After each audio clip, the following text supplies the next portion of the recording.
Board of Education business meeting of April 6, 2021. The meeting is being conducted by a hybrid video conferencing, and it is also being live streamed by the county channel. The board was in executive session, and now we are out of executive session, back in public session. And do we have any action as necessary or appropriate regarding matters discussed in executive session? Yes, Madam Chair. First, I move we approve the superintendent's recommendation for appointment listed on March 1st, 2021 to March 31st, 2021. Personnel ratification. Okay, Mr. Mel Campbell made the motion, and Mr. Earl Campbell seconded the motion. Ms. Vidrich? Oh, your hand is up. Oh, my apologies. Okay. Yeah, I'm sorry. Mr. Smith? Can I see the motion? Give me a second. Okay. Mr. Campbell, can you repeat your motion, please? Certainly. I move we approve the superintendent's recommendations for employment listed on the March 1st, 2021 to March 31st, 2021 personnel ratification report.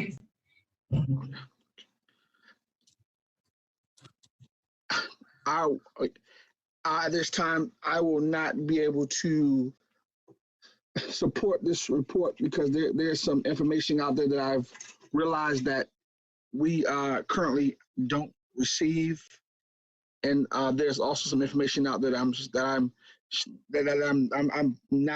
don't have at the moment, and that I need to I would need more information on it. So therefore, I won't be able to support this motion. Thank you. Sorry, who seconded the motion? Earl Campbell. Thank you.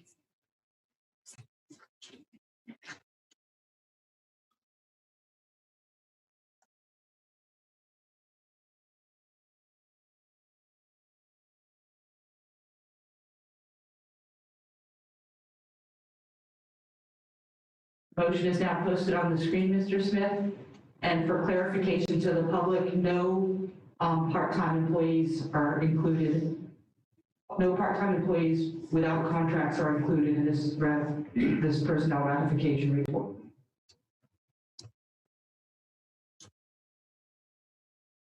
Voting is open. Madam Chair, I put my hand back up. Okay, let me go back in there. Since you said that, I must apologize to someone who came up to me and mentioned about the part-time employees being in ratification report, and they knew who they are, and you were right and I was wrong, and I do apologize for that. Okay, thank you.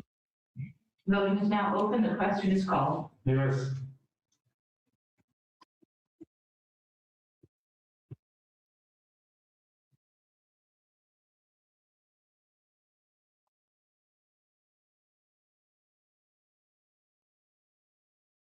The motion carries 9-1-0. The one no is Mr. Smith. Mr. Smith, thank you. Is there any further action? Yes. Yeah. I move that we accept the superintendent's recommendation that the contract of one induction contract employee not be renewed for the 21-22 school year, pursuant to section 59-26-40 of the South Carolina Code of Laws. Do we have a second? Ms. Vidrich?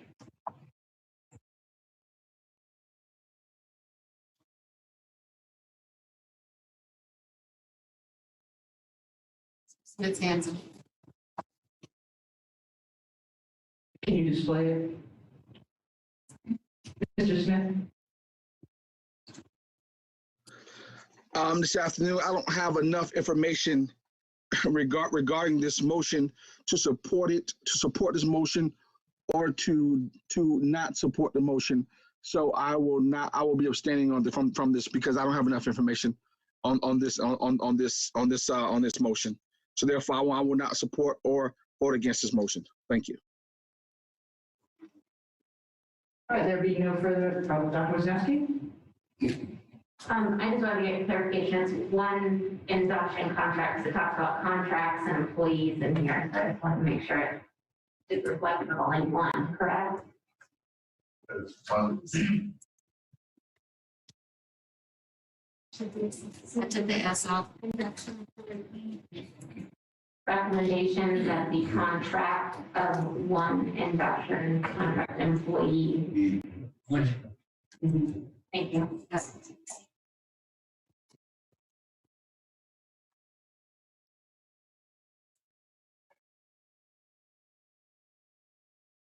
Is corrected. There being no further hands up, voting is open. Yes.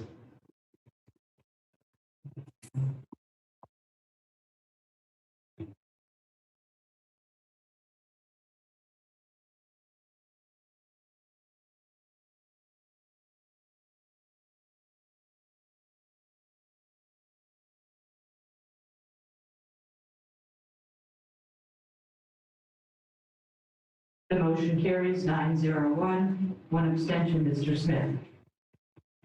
Is there any further action as necessary or appropriate regarding matters discussed in executive session? Yes, there is. Madam Chair, I move that we conditionally accept the superintendent's recommendation that the contracts of 4 annual contract employees not be renewed for the 21-22 school year, subject to the employees' appeal rights pursuant to section 59-26-40 of South Carolina Code of Laws.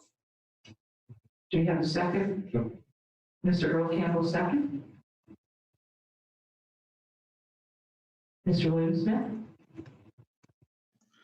Madam Chair, once again, I will abstain because I don't have enough information regarding this matter. So I will abstain because I cannot support or be against this this motion. I would need more clarity. Thank you. All right, there being no further hands up, the question is called. Yes.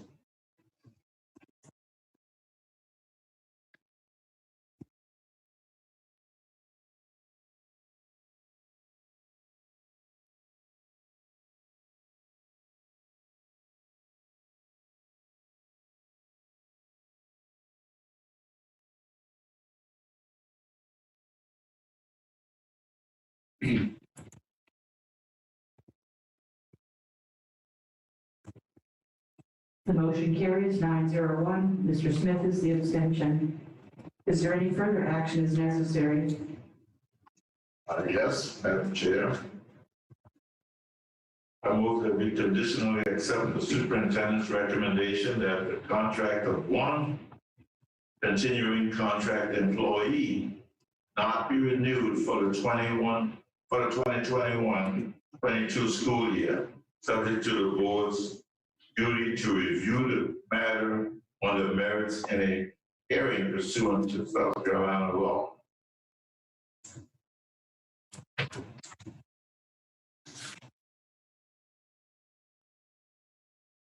And second, I'm sorry. I'll second. Okay, Ms. Angela Middleton. Mr. Smith? Once again, I don't feel like I've been informed enough to vote for this or against this. So at this time, I will abstain because I don't have enough information to move forward on this. Thank you. There being no further hands raised, the question is called. Yes.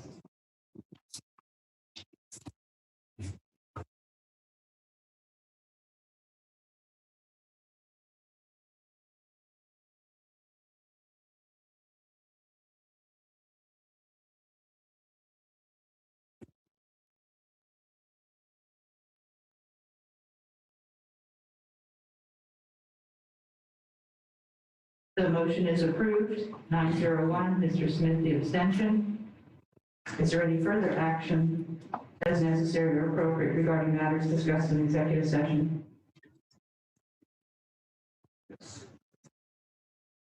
I move that the Board of Education approve amendment number 12, Thompson Turner Construction, which authorizes the guaranteed maximum price, GMP, not to exceed limit of $2,872,558 for Beaufort High School Phase 2B athletic scope.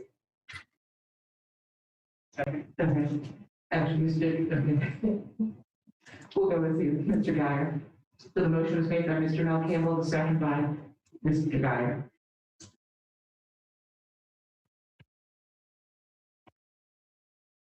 All right, there being no hands up, the question is called. Yes.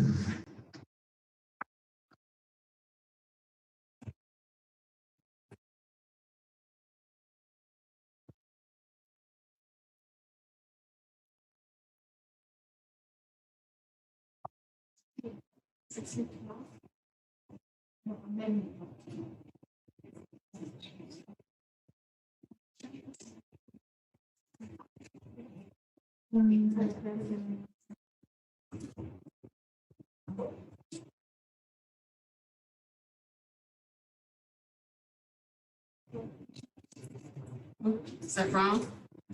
Is there information on the amendment number? Is it amendment 12 or 2? 12? It was 12. Okay. 12. All right, the motion carries 702. Ingrid? Oh, I thought I did, yes. Sorry, yes. Yes. Let me change it. Yes, too. Now, Yes, I have yours, sir. Okay. Sorry. Okay. I'll let you refresh, Robin. The motion carries 802. The two abstentions are Dr. Wisniewski and Mr. Smith. Do we have any further action as necessary from executive session? no, not present. You should have 3 more motions. Right? You have 3 more motions.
There is more action. Apologize. Madam Chair, I move we accept the superintendent's recommendation for the renewal of certified employees for the 2021-2022 school year. Okay, the second was by Earl Campbell. Mr. William Smith? Madam Chair, I do not have enough information to support or not support this information. I mean, to support this motion. So therefore, I'll be abstaining from this motion. Thank you.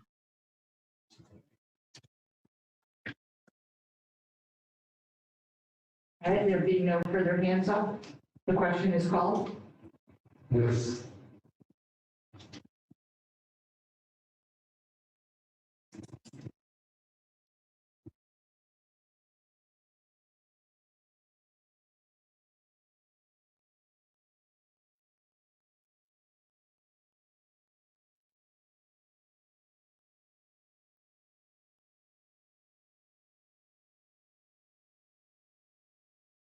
The motion carries. 802, Dr. Wisniewski and Mr. Smith abstained. So Mr. Mel Campbell, does that conclude the action coming out of executive session? All that I have present. Okay, thank you very much for doing that. We now need a motion to approve the agenda. Move that we approve the agenda. Yes, I do. All right, Dr. Wisniewski made a motion to approve the agenda, and Mr. Earl Campbell seconded the motion. Any discussion? Since there are no hands up, the question is called. Yes.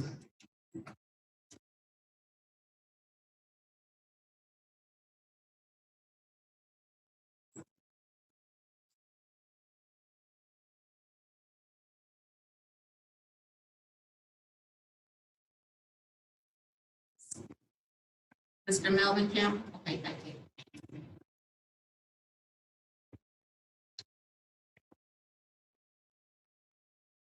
The motion carries unanimously.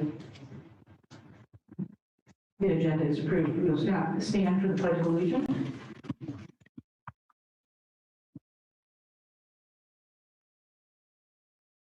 To the flag of the United States of America and to the republic which stands one nation under God, indivisible, with liberty and justice for all. Please remain standing for a moment of silence. We would like to recognize Chase Gowd, a 2010 graduate of Battery Creek High School, who recently passed in a mobile home fire just shy of his 30th birthday. He is also the nephew of Port Royal Elementary Principal Vicki Gowd.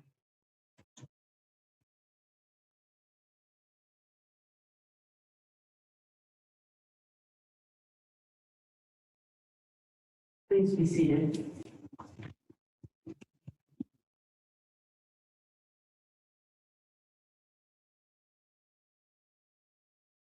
The media has been properly notified.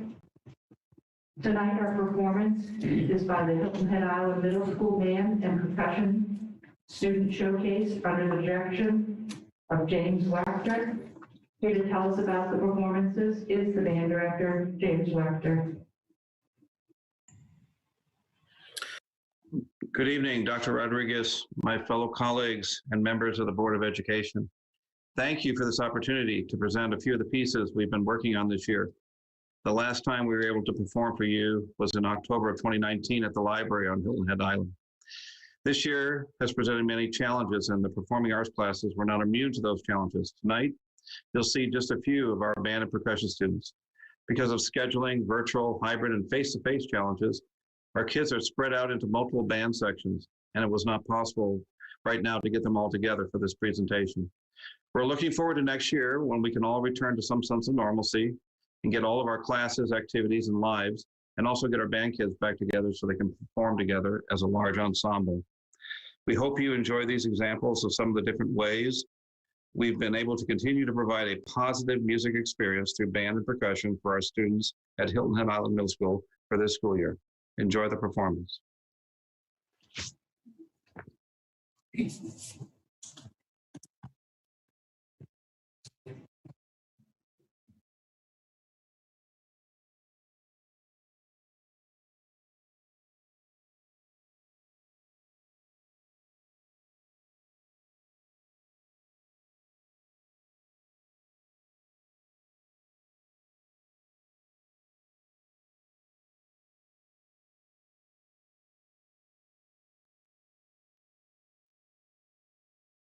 Good evening, Dr. Rodriguez and board members. Pat Frater from Hilton Head Middle here. And what you're about to see is the HHIMS band giving you a little synopsis of what they've been doing all year. This is a small amount of students that you're seeing. It is a compilation of both virtual students and face-to-face students.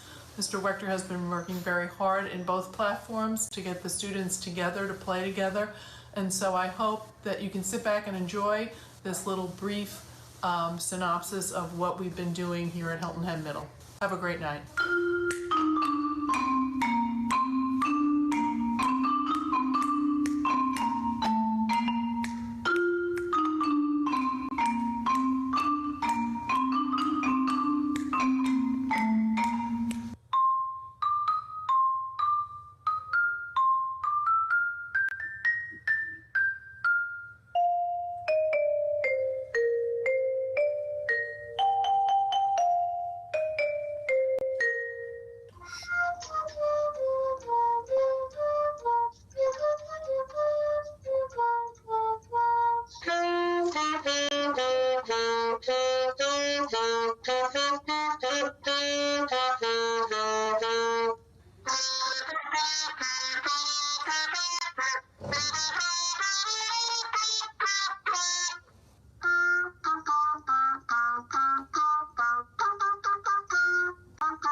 Bravo, bravo, awesome job. Thank you, band members, Director Wechter, and Principal Freda for a wonderful concert. We are now down to the first public comments.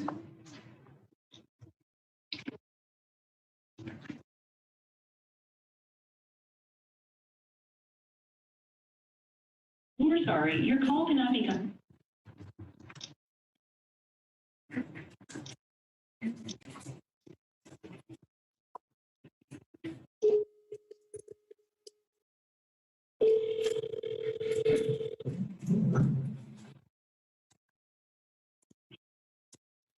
Hello? Hello, is this Terry?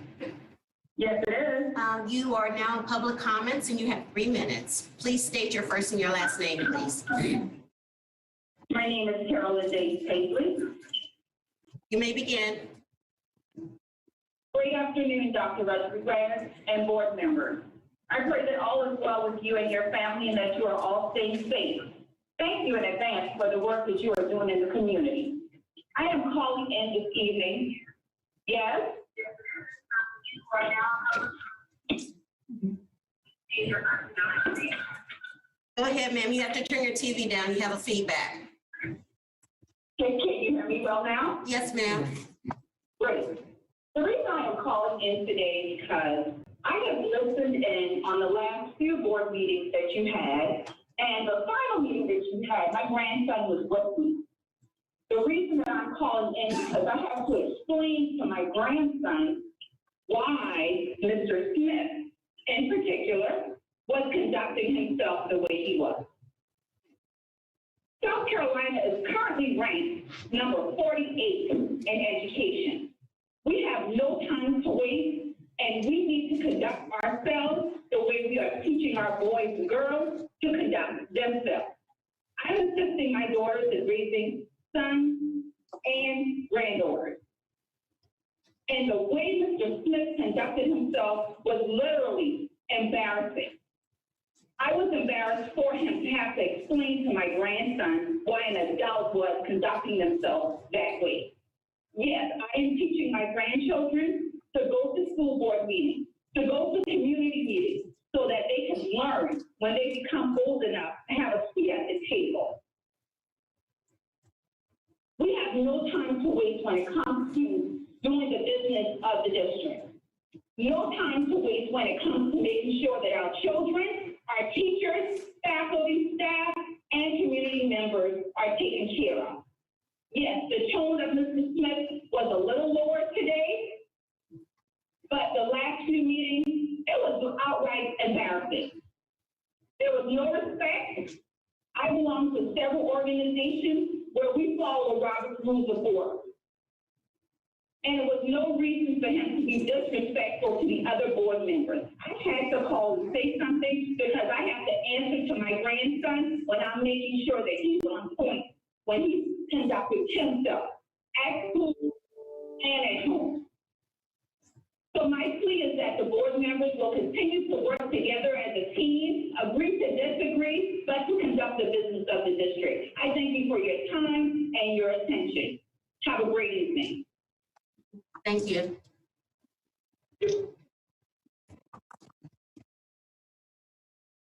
That's the only one. Okay, that's our only public comment during this session. Next on our agenda is the chairman's report.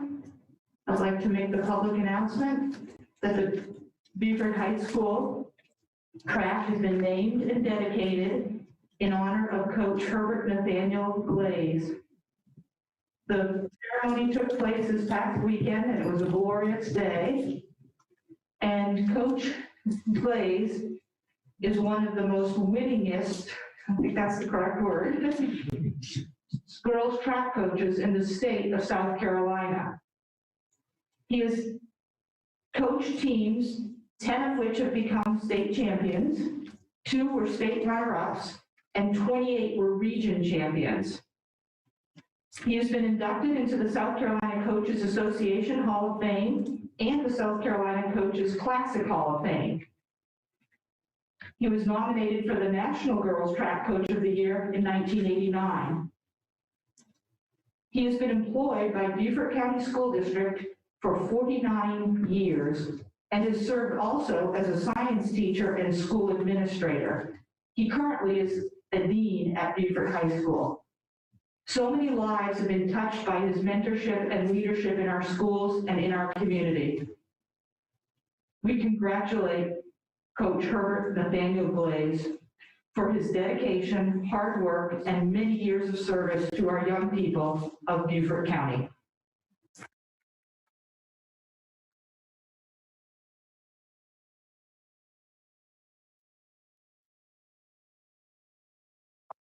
We are now to the committee reports, and first report is the Ad Hoc Bluffing Committee, Chair Dr. Wisniewski. Thank you, Madam Chair. The Ad Hoc Bluffton Growth Committee met on March 25th, and we went over a couple different items. One being the surveys to realtors that will be going out to one of the realtors agencies that did respond to our emails. So I will have an update on that at our April meeting. We also reached out to Bluffton Town Council, and we have received word that the mayor would be attending our April 22nd meeting. So I do encourage other board members to please participate in that meeting if they can. It will be noticed to everyone.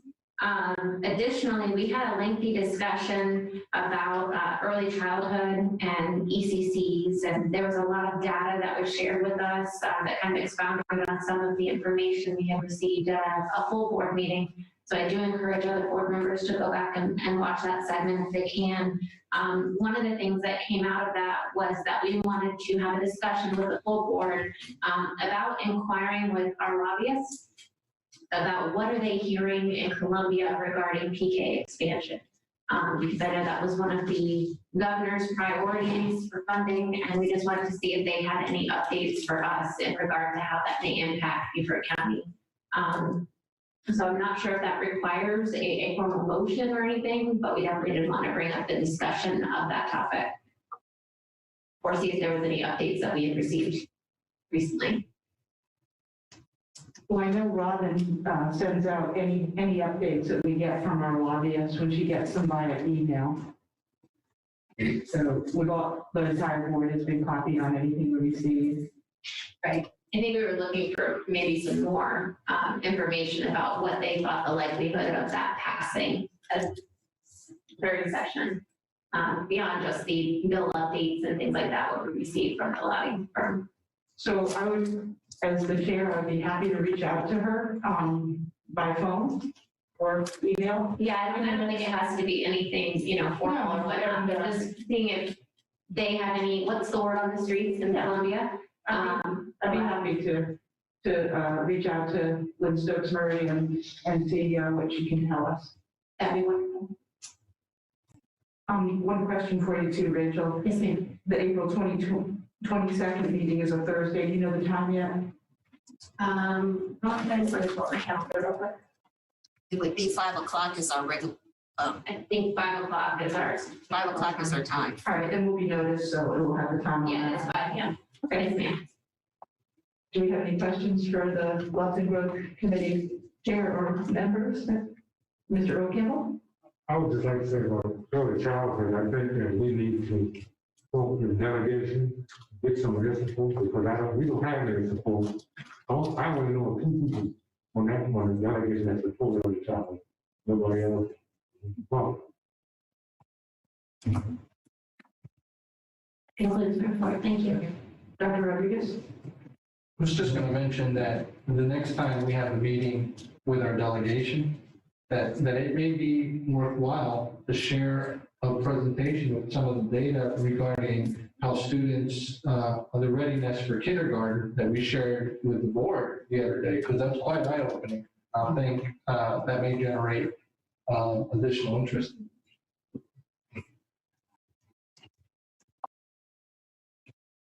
All right, thank you, Dr. Wisniewski. Next, we are to the ad hoc board self-evaluation committee with chair, Mr. Mel Campbell. Madam Chair. Ad hoc self-evaluation committee met March 23rd, and then we met again April 5th, yesterday. And of course, we did a presentation in which we got some quantitative and qualitative results, and our task was, of course, was to continue to support our initiative, which was to a more efficient board. So we went back and looked at the information that was gathered and synthesized it into two basic components. The most needed items from quantitative analysis and the most needed items from the qualitative analysis, and kind of mesh them together to see what we could come up with in terms of topical questions. Our intent, of course, is to develop a survey monkey that we can hopefully entice the board to accept and respond to after every board meeting, with the goal in mind of becoming better stewardship in terms of public trust. But some of the concerns, I think, Robin, you have that job and in terms of the qualitative report was public meetings was a big concern, and trust, goals, community leadership experience were some of the other concerns, along with utilization of data. But in looking at those concerns and mapping them with the quantitative information, we found that we could develop some specific questions. Now, we haven't finalized what those 5 questions are going to be, and we haven't really developed that survey monkey as we would like it to be presented, but at the next presentation, we'll probably have some type of movement in terms of action towards the survey monkey. Some of the things that we did look at were some of the important concerns of the board, and public meeting was one of them. And when we remapped it with the quantitative results, board agenda, focus, board meetings, board members, modeling behavior, community, commonly accepted by elected officials, board handle conflict openly and constructively. These are some of the questions that got the lower scores when we did our self-evaluation pilot tool assessment. The board also ensured that all students performed on grade level and all subjects by 3rd grade was also one of the items of concern. So we are focused on developing questions around those specific items for the survey monkey. And hopefully when we come back to the board, we'll have action item for the board. As we go on, our intent is to help us become a much more efficient board. With that, asking for questions. Mr. Rich? Right, and so just to add to Mr. Mel Campbell's comments, that the idea behind the Survey Monkey would be kind of like a progress monitoring. So it'd be something that we would ask board members to fill out after every meeting, and then after a certain period of time, we would compile the results. And again, like Mr. Campbell said, the questions are correlated with the data that we receive from the annual self-evaluation. And then we can just see how we are progressing toward the stated goal of being a more efficient board. Thank you. And with that, too, those survey monkey questions, as we find that we're reaching some level of competency, we'll eliminate those questions and bring in new questions that as the need arise. So not a permanent 5 questions survey. Thank you, Mel, and the committee members, and that sounds great. I mean, that's the whole idea. Let's improve and let's, it should be a fluid improvement. As we can improve on one area, we can go on to the next. And I think you've done a great job with what I thought was going to be super difficult, but it seems like you handled it very well. You're welcome.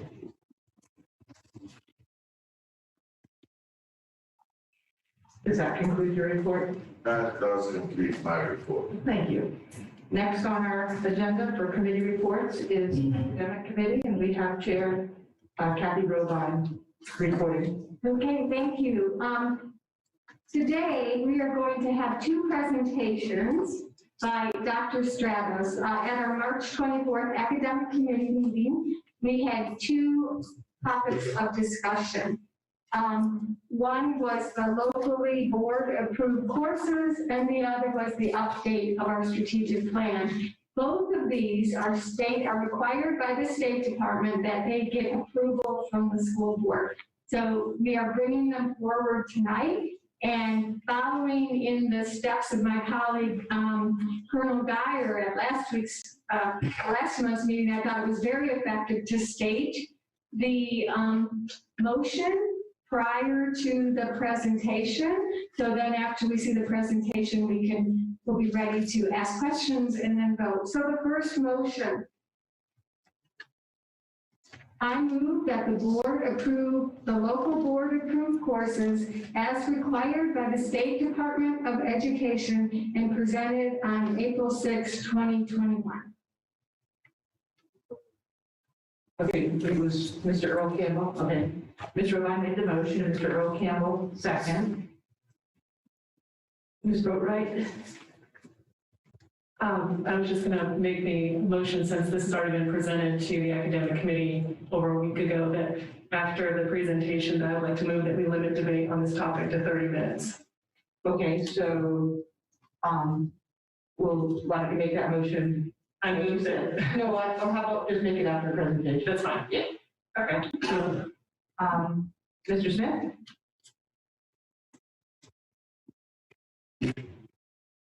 Mr. Smith? For clarification, was this the information that was emailed to us today? No, this was emailed to us last week in board docs. The locally board approved courses has been there since Thursday.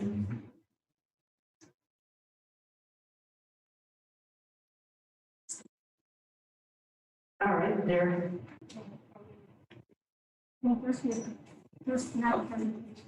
So we're gonna, yes, go ahead, Mary, please. There are no further hands No up. further questions? Well, thank you.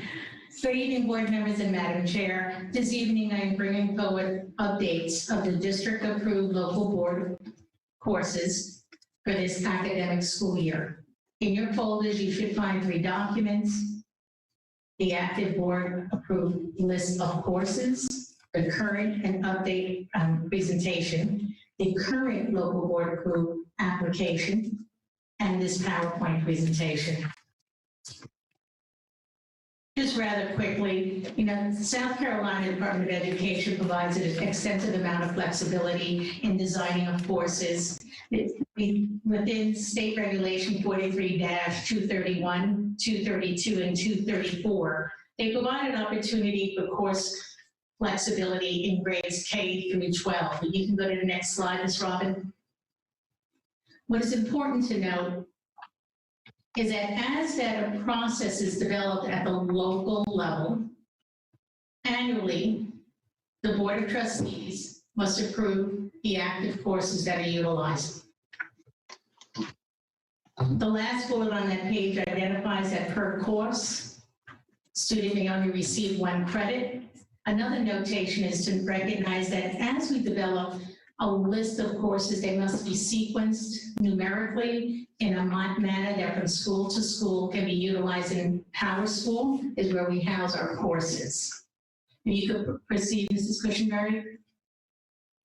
So here's 2 points of flexibility with LBA courses. One is the flexibility. So you design a course, for example, speech and debate in the state of South Carolina is not in the activity code, but it is an approved course that's utilized in Beaufort County. Also, it gives the opportunity for personalized learning. And in the past, there was an extensive list of that being available, but you'll see through this evening, we've actually cleared up a significant amount. If we go to the next slide.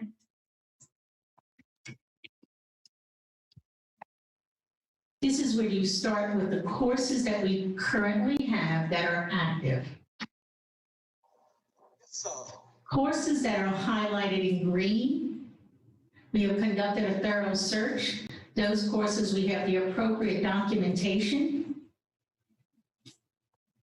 And after this evening, those courses will remain on the active list. As I shared with you, what appropriate documentation is identified as a course syllabus that is aligned with state standards, and the listing of the resources for utilization.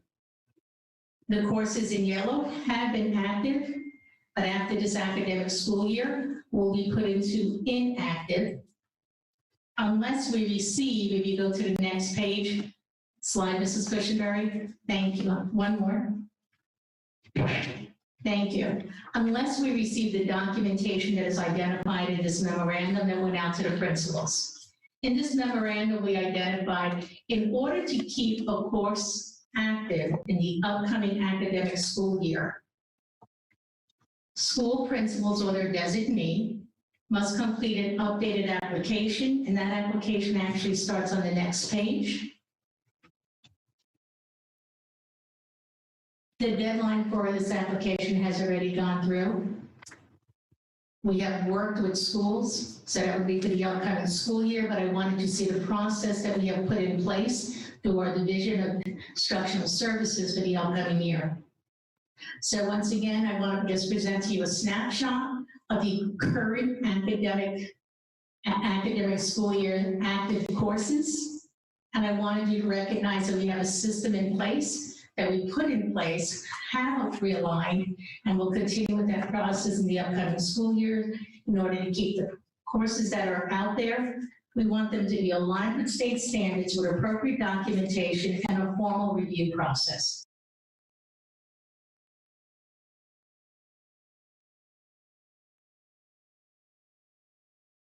At this time, I'll take any questions, please.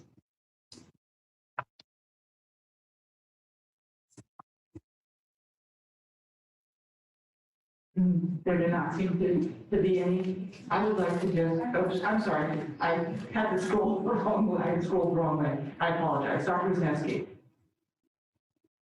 Thank you, Madam Chair. So I believe we already approved the ones for the 2020-2021 academic school year. Is that accurate? I'm trying to figure out what the motion is for, but it doesn't have the school year on it.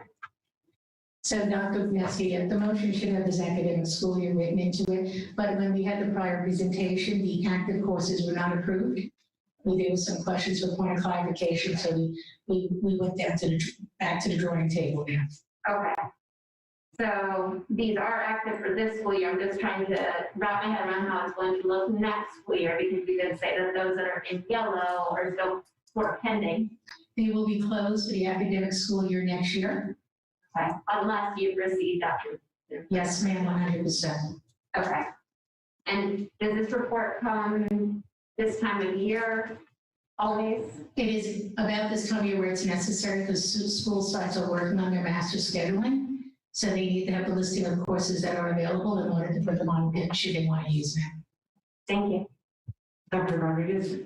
I would add to it also, I believe when we brought it forward to the board the first time, we brought it forward in December, I think it was, at a work session. So within that window, as schools prepare for the master board in spring. Ms. Didrich? Dr. Strauss, I don't have a question because you have explained this process so clearly, and I just wanted to give you and your staff kudos because this is so much more of a process than what we had in place before when it was just, we're not really sure. So thank you for this hard work. This is very clear and understandable. And when I first started reviewing the presentation earlier this week, this letter you sent out to this made it all crystal clear. Thank you. So kudos, thank you very much. I appreciate that. My team says thank you. They work hard. Mrs. Henderson had a strong hand with this as well. We go through a strong review process. Ms. Robine?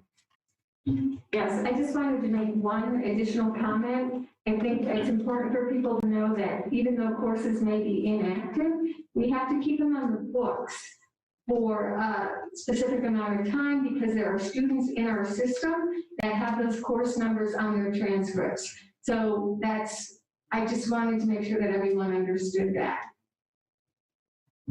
And I just want to piggyback on Tricia. She said exactly what I was going to say. What you presented today is great. And I thank you and your staff and Dr. Rodriguez. Thank you very much. Thank you, ma'am. Mr. Mel Campbell? I don't want to close the deal without doing Dr. Stratus also for utilizing the process as we go forward. And I would intend to develop, not just the Beaufort County's student profile, but as we go forward in terms of and with interventions for closing the achievement gap and making other things possible. Post-development by each of these schools will be essential. So I think we can look forward to having more courses next year than we have today. Mr. William Smith?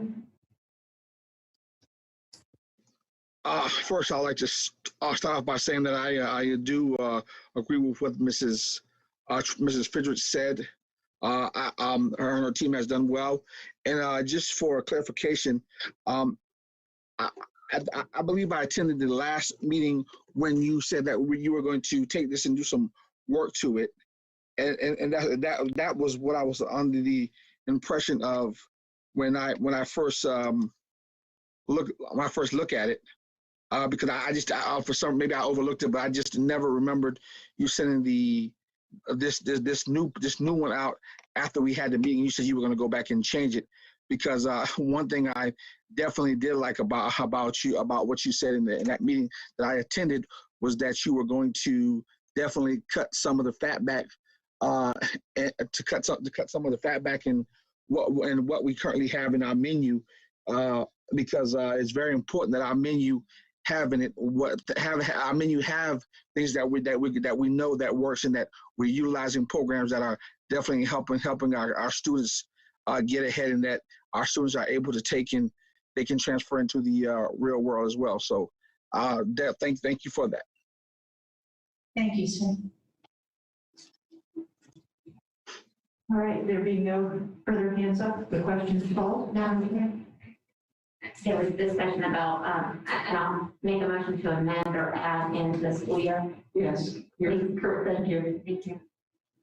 So Robin, could you please add the school year to the motion? Thank you for reminding me, Dr. Wisniewski.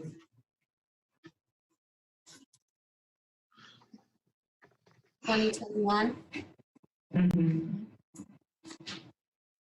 You could put the 2020-21 in front of the word local.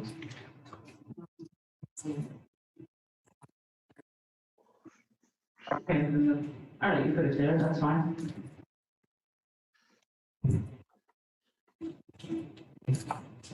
So probably D before 2021 should come out, but.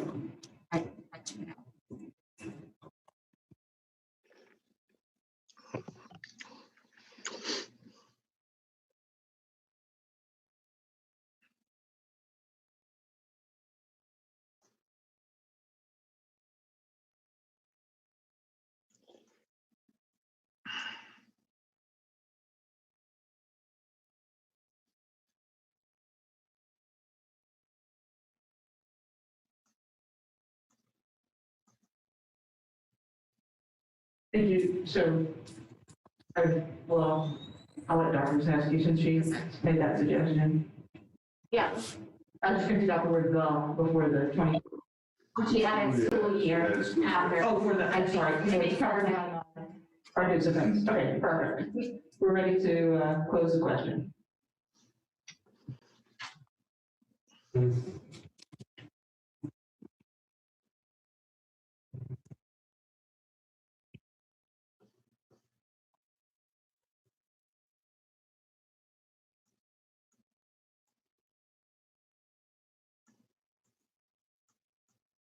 Mr. Smith, how are you voting?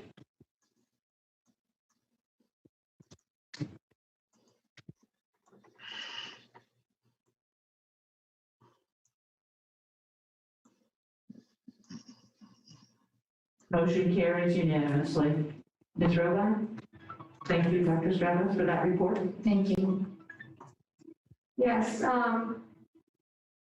thank you, Dr. Blas. I'd now like to move on to the updated strategic plan. Again, this is a requirement by the State Department of Education that the Board of Trustees review and approve the updated district state plan before it's submitted to the state. So that's what we are doing today. This is a 5-year plan that we talked about at length prior to when we first introduced it. Now we're on an update year. So I'd like to again start with the motion. I move that the board approve the Beaufort County School District 2021-2022 strategic plan update as required by the State Department of Education and presented to the board on April 6, 2021. Do we have a second? Okay, Mr. Mel Campbell, second. Mr. Smith? This was something that we just got. Yeah, we may have discussed it at length, but there was more stuff that I would like to have gone over. And I'm wondering, before we get an update on it, why are we accepting or why are we voting on it? I understand that we have to, that it is a part of our job, but it is a part of our fiduciary, or it is a part of our responsibilities. However, I'm just kind of, I wish we had gotten this in a more timely manner. So at this time, I won't be able to support this or not support it. I believe I will abstain because Mr. Smith, this report has been. Mrs. Robine, I'm not asking you for an excuse. I'm not asking you for your opinion on my opinion that I gave on how I'm going to vote. I think that I'm entitled to that, and I'm a little irritated with you kind of trying to seem like you're almost undermining. So I don't need your correction on it. I've stated how I'm going to vote, why I'm going to vote that way, and I think that's enough for me. Thank you. Okay, you've given your opinion, and Ms. Grovine is the chair of this committee, and she has the floor. She also has a right to speak, just as you have a right to speak. So please go ahead, Ms. Grovine.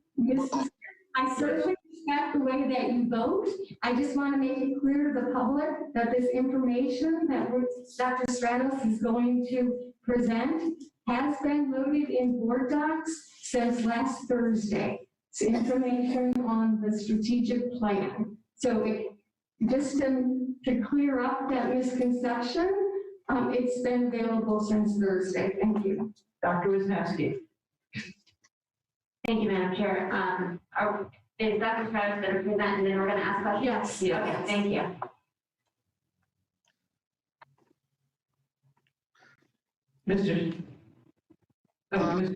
Mr. Smith? Well, just to ask the question, well, why is there an email from the secretary, from the secretary stating that the information was sent on Thursday, but I guess there was some trouble, so therefore they got it out today. I mean, it's in black and white. I mean, maybe I misunderstood the email, but it is in black and it is an email sent out in black and white. I mean, maybe y'all can help me understand that since y'all want to clear it out publicly and inform the public. That email came before you. I'll be glad to clear that up. What was referenced in last night's email was the school renewal plans, which will be talked about later. Those were not loaded in board docs. There was an error, but the district strategic plan was loaded in board docs last Thursday. All right, next, Dr. Mary Stratos, please give your presentation, and thank you for being patient. No, I appreciate each of you. So, good evening, board members and Madam Chair, Dr. Watts. This evening, there are two separate items that will be brought forward during our board meeting that pertain to school improvement. The first is the district strategic plan, where updates were shared during the March 24th, 2021 academic committee. The second will be school renewal plan summaries, which will be shared during the superintendent's report. During the academic committee, a summary update of the district strategic plan was presented by Mrs. Carmen Dillard. The summary shared highlights of updates and information provided by 81 district and community members during a stakeholders meeting. District strategic plans were designed to assist school districts with development of targeted goals, that support each board of education's beliefs and goals. The inception of district strategic plans resulted from the Early Childhood Development and Academic Assistance Act of 1993. The 1998 Education Accountability Act and the State Board Education Regulation 43-261. The purpose of the strategic plan is to provide reinforcement to the state accountability system. So as you may recall, each 5 years, school districts are required to develop a new strategic plan based on community input and needs assessment that result with the strategic goals and targeted actions in the areas of student achievement, gifted and talented education, school climate, and teacher recruitment and retention. During the spring of 2020, our board approved its 5-year strategic plan, and it was then approved by the South Carolina Department of Education. I have to share with you that in conversation with the state, we have received significant kudos for the work and of your prior approval. This year, we are presenting updates to the strategic plan as required by federal guidelines and state law. Mrs. Carmen Dillard has worked closely with our district strategic plan and she will be sharing the presentation going forward. Mrs. Dillard, please. Thank you, Dr. Stratos, and good evening, Madam Chair and School Board. I'm glad to be here to go through this process with you. Ms. Cushenberry, if you could back up a couple of slides. I just want to, Dr. Stratos covered a good bit of this as far as how the plans are developed and in accordance to the codes and regulations. Just also want to mention that these plans serve as a living document for the school district and schools to use as a roadmap toward continuous improvement of student learning and achievement. It's really the central core of what we do as far as meeting those requirements, but also looking at different ways to reform schools and the district to be better at what we do in terms of student achievement. And this is reviewed annually as required by the state. An important component of the plans is the collaborative process in reviewing the current needs assessment data to determine the root causes, developing a pathway for improvement, and looking at areas that need improvement and aligning those with the district strategic plan, school-based professional development, and Title I or other federal plans as applicable. So everything aligns from the district level down into the individual school renewal plans. So the way we started in Beaufort County with our plan, if you'll go to the next slide, please, Ms. Cushenberry, is based on the listen and learn tours that Dr. Rodriguez did when he first came here as superintendent in his beginning weeks. We gathered over 500 data points, and then we looked at those commonalities and developed trends for those based on the major components of the district strategic plan, which are the student achievement area, administrator, teacher quality, and school climate. So once we consolidated all of that, we came up with the following bullets that you see here. And this really is our driving force for our district strategic plan, that we have an equitable, viable, and accessible curriculum for all students. We utilize support systems through the multi-tiered systems of support for all students to help them meet their academic needs and also help to reinforce them social emotionally. For the teacher administrator quality, in order to meet the needs of the students, we want to make sure we're building the skill sets and meeting the demands of all learners, both students and adults. And then having that model through the Human Resources Department as we are recruiting people to these positions that builds upon their particular strengths, but also addresses our students' needs at the same time. And then finally, for school climate, looking at those foundational skills and systems that engage the community, we want to make sure that we have all participants, parents, community, and students with the school stakeholders to have a safe learning environment and provide access to conducive learning environments. So as we look at each of these plans, the interim goals are updated annually based on the needs assessment data that we have, and that aligns and serves as a stepping stone toward those 5-year performance goals. So I'll go into a little more detail. This is the process. It really also aligns more with school renewal plan. So I'll cover in a little more detail this very last slide when we get to that part. Thank you. So if it's possible, Mrs. Cushenberry, could you bring up the our summary sheet? It would be the next document. Thank you. That's a complete, thank you. So each of you have this document as a hard copy. What you see highlighted in yellow are the changes that were implemented or actually put into the document this year as a result of the stakeholders meeting that we conducted earlier.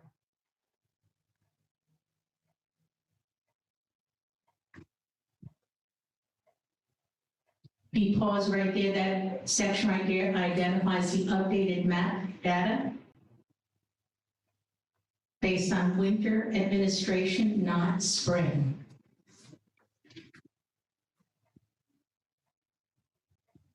Thank you.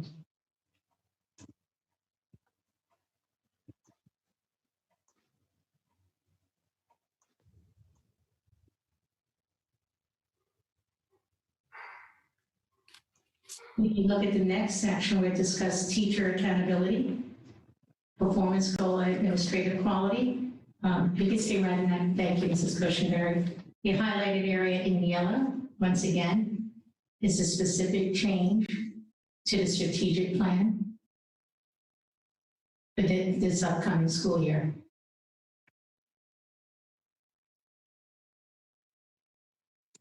Mrs. Dillard, would you like to go on from school climate? Certainly. Thank you. As we looked at the school climate, we're also looking at the levels of engagement by the students. And so that is something that we have really focused in on this year, particularly after the results of the pandemic. And so we have incorporated some social emotional learning and support as part of our MTSS process for students.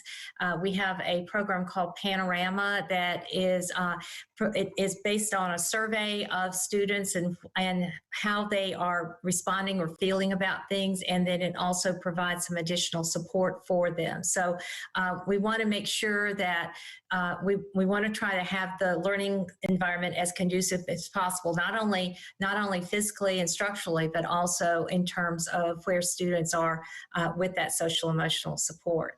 Also with the gifted talented piece is at a district level. So that piece is in here. You may or may not see that when you look at the individual school renewal plans. It is required at a district level and it's optional for school renewal plans. But I wanted to just share with you, we have been trying to look at having more students exceed expectations according to SC Ready, and then also particularly looking at our underrepresented populations to find the potential in all students, both academically and artistically. And so we have put things into place to try to put particular focus on those underrepresented populations and providing as early as possible, early exposure to deeper learning opportunities, looking more at the talents that a student has and focusing more on talents, not so much giftedness, but what are the talents and how can we support those students in finding their talents and then growing those talents. And then we're also have a local identification process in school at individual schools. So those students that may not qualify based on state guidelines, certainly we want that potential to grow, and we can look at some different ways of having that for the students with a local identification model. We also finally will be developing 2 elementary accelerated academies next year at Mossy Oaks Elementary and at Bluffton High School, again starting early as kindergarten to really promote the talents of students and grow them through elementary school so that as they transition into higher levels of middle school and high school and higher education, they are much better prepared. At the end of this, the information was the stakeholder review that we had on February 18th. And then also listed in that are all the different people who participated in that stakeholder review. You'll see there were quite a few. There were principals, teachers, community members, parents, just a lot of support and feedback, which really helped us develop our district strategic plan update for this year.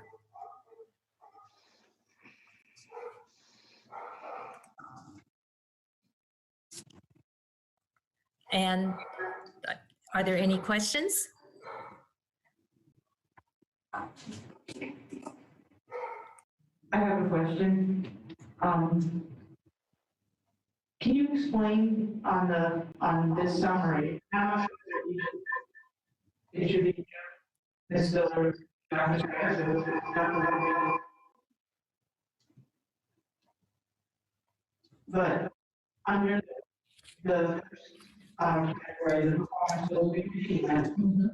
Why not score? Computer is. Looks like milk. Okay. Somebody, like, It's Mel's. His thing's popping up. Just disconnect your audio though. okay, so under the, in that first, on this 4-page summary, the performance goal student achievement on the bottom of page 1, top of page 2, why are the MAP scores reported here as approach, meet, and exceed projected efficiency? I would think they'd be reported as meet and exceed.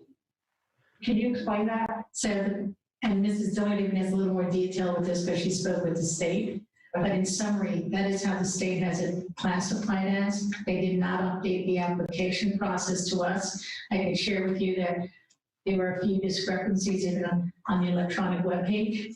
We've had conversation with them, but it is how the state has a classification at this time. Okay, thank you.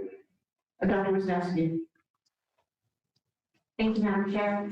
My question pertains to, it starts on, I believe, page 29 of the actual strategic plan update. And it's surrounding the discipline data and things like that. I know this was updated to reflect current information, but are we going to be receiving any update on the discipline matrix and things like that in the near future? Because the numbers and some of the data that's presented there is a little bit. Yes, so we can certainly provide updates on that. And as we're using the discipline matrix, one of the things we're finding along the way is that there are some adjustments to the discipline matrix that we feel we need to make for the upcoming year, which we will do. But essentially, to answer your question, yes, when we conclude the year, we can get end of the year numbers, we can provide an update. Would that work? Yeah, that would be great. Thank you. It was just slightly concerning, and I definitely, I'm one of those that believes the kids need to be in the classroom for that.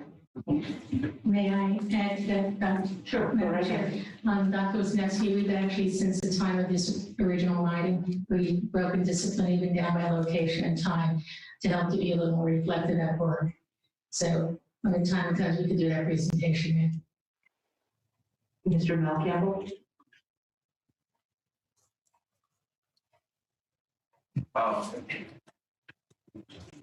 Question. Specifically,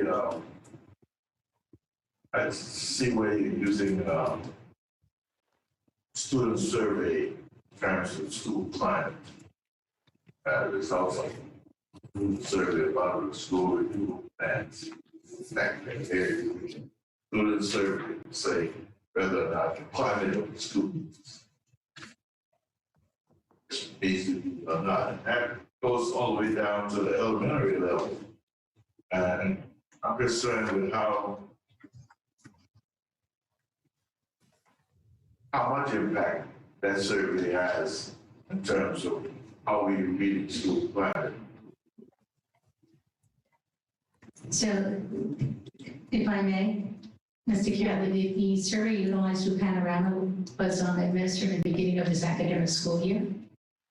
I will share that the utilization of that program, I don't have the specific information, but informal observation and input by our principals, they're utilizing the data because they have looked at the voice of the children with regard to their school climate. Should we be able to continue with that software application? We'll be able to have that annually to see what they're saying that they're doing on your school renewal plan. Are we getting that type of, are we getting a change? So I understand where you're driving. I'm driving at the total transportation. Man, I know students are concerned. I know they have a large input on whether they're comfortable or not, and whether school climate is where it needs to be. But as the administrators, educators, directors of where that education is going, I think we need some more things in place to gauge climate other than student surveys, particularly elementary students. And the questions can direct the students into certain answers, but I think we need other things that are driven by the adults to read the climate of the school. And that's where I'm going. I think, I should be able to walk in at school, kind of tell what the climate is like, a day or two in there, as opposed to students saying what they feel it's like.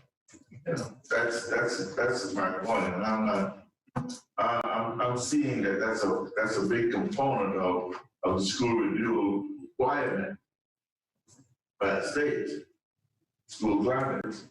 And I'm not thinking we're doing enough to justify that we're trying to improve school climate. Give the kids a survey and that's it. That's not enough. I think we have to be proactive instead of reactive.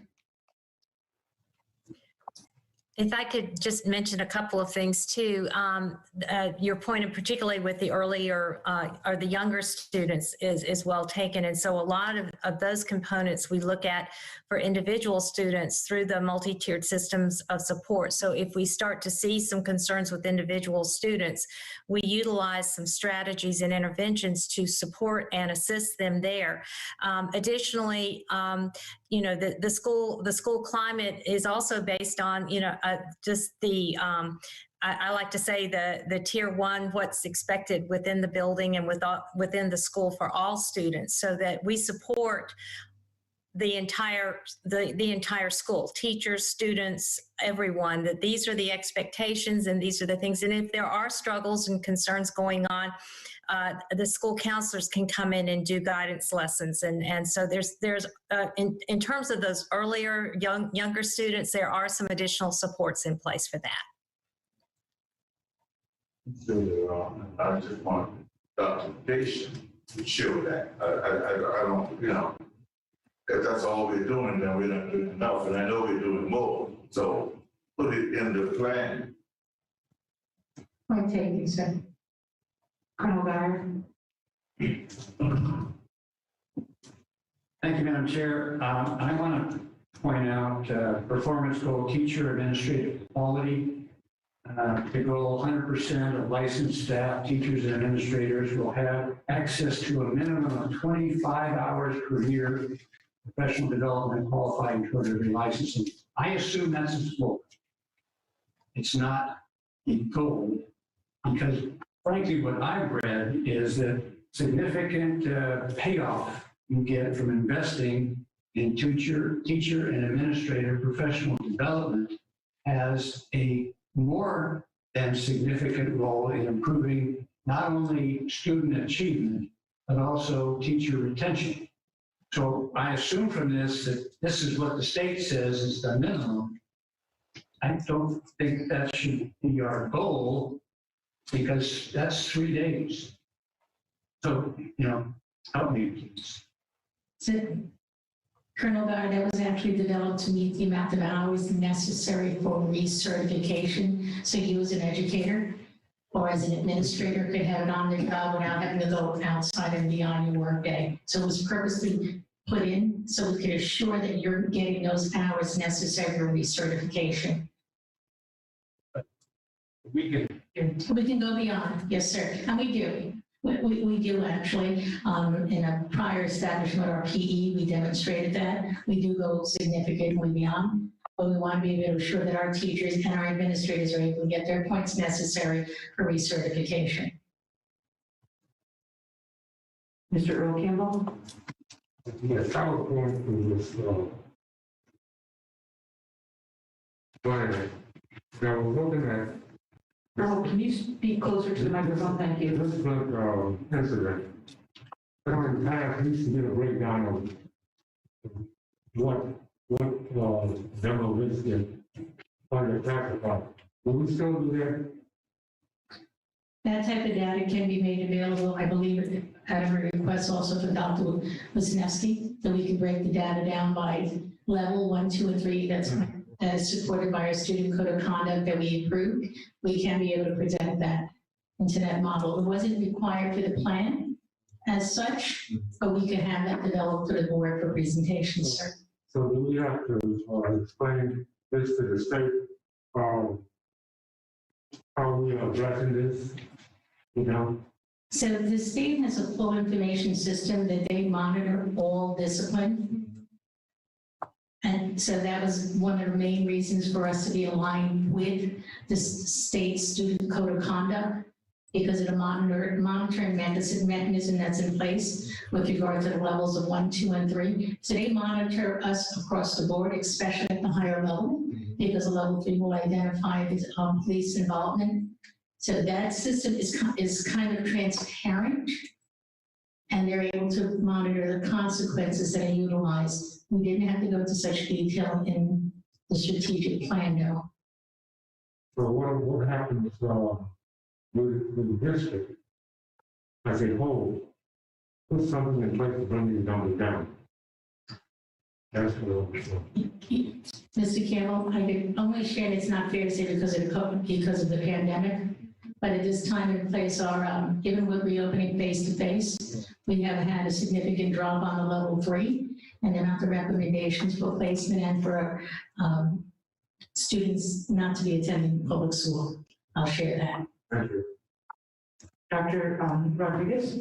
Mr. Campbell, one of the other things that's important to note is that is a conversation that I bring forth to our administrators in our monthly meeting. And our administrators is with respect to this very dynamic that you're speaking about, and Dr. Wisniewski was bringing up earlier, so that there is an awareness and a conscious awareness of what it looks like, and that we have to make an impact.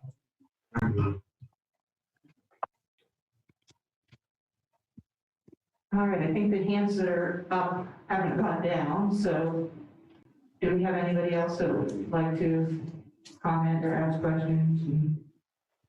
All right, then we can call for the question. Mr. Smith? I was just going to make a correction, Mrs. Roba. I do apologize. You were correct, and I was wrong on that. And my mom said if I praise you publicly, then I will just discipline you publicly. So yeah, so I appreciate that. Now, no, I was wrong on that. Thanks for the correction. I read it wrong. Thank you. Looks like the hall, the voting is open. Yes.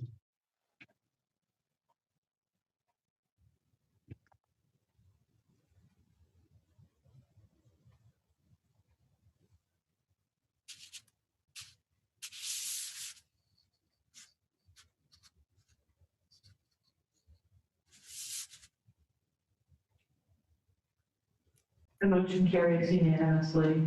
And thank you, Dr. Stratos, and Thank you, Dillard, and your staff. Thank you. Thank you. Dr. Strauss, Yes. hang on for that.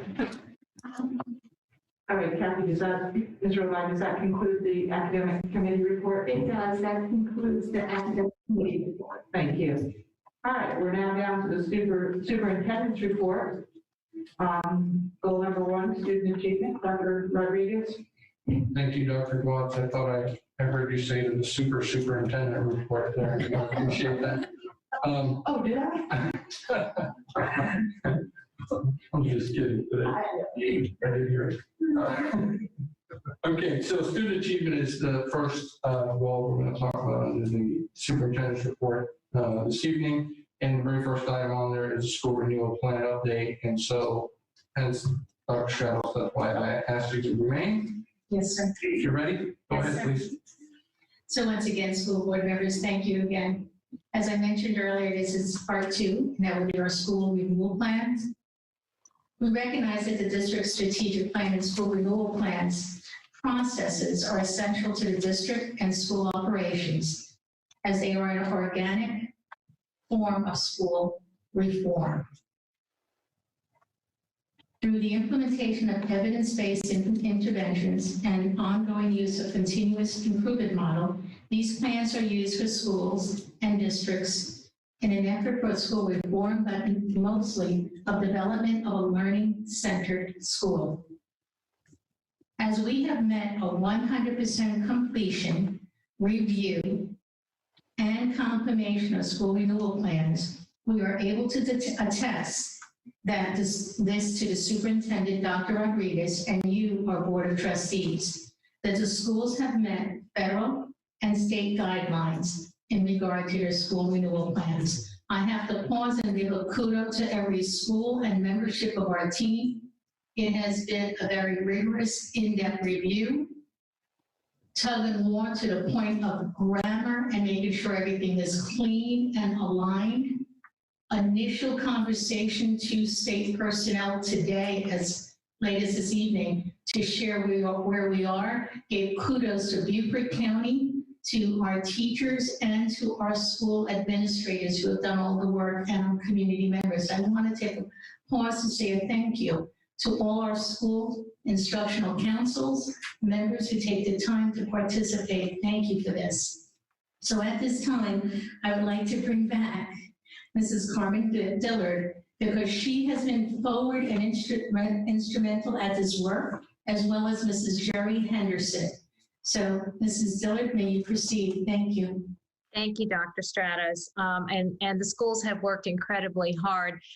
While there is the timeline and a deadline coming up in April to make sure that we comply with all the pieces that the state requires, it's truly a year-long process, and it is truly something where it's not just a document, it is a living document and ongoing document. So with that in mind, we started early in the school year, early this fall, with a workshop for all school principals. This was actually led by someone from the State Department of Education, just to go through the components that are required in the plans and looking at that continuous school improvement. And then from about November to January, schools would work with their stakeholders, discuss with their SICs the current data that they have and where we need to go with this data. And that also helped to develop those interim goals that you saw earlier. So with that and continuous conversation, we get to this point where the schools submitted their initial documents. Mrs. Henderson and I reviewed them all to make sure that there was full compliancy with those documents. And as Dr. Stratos mentioned, I'm happy to report we have 100%, and people have worked really hard. Like I said, not just to have for the sake of a document, but really truly looking at how we can improve student achievement for all students. So with that said, I wanted to just give you an idea of these summaries. We each school renewal plan is probably about 80 to 100 pages long. So we were trying to do something a little more consolidated and a little more concise. But Battery Creek High School, for instance, and it's the first one because they're in alphabetical order, so we can start there. But very similar setup to what you saw with the summary for the district strategic plan. So you see the 5-year goals. So really thinking from our 5-year process from 2019 to 2024, where we want to be in 5 years.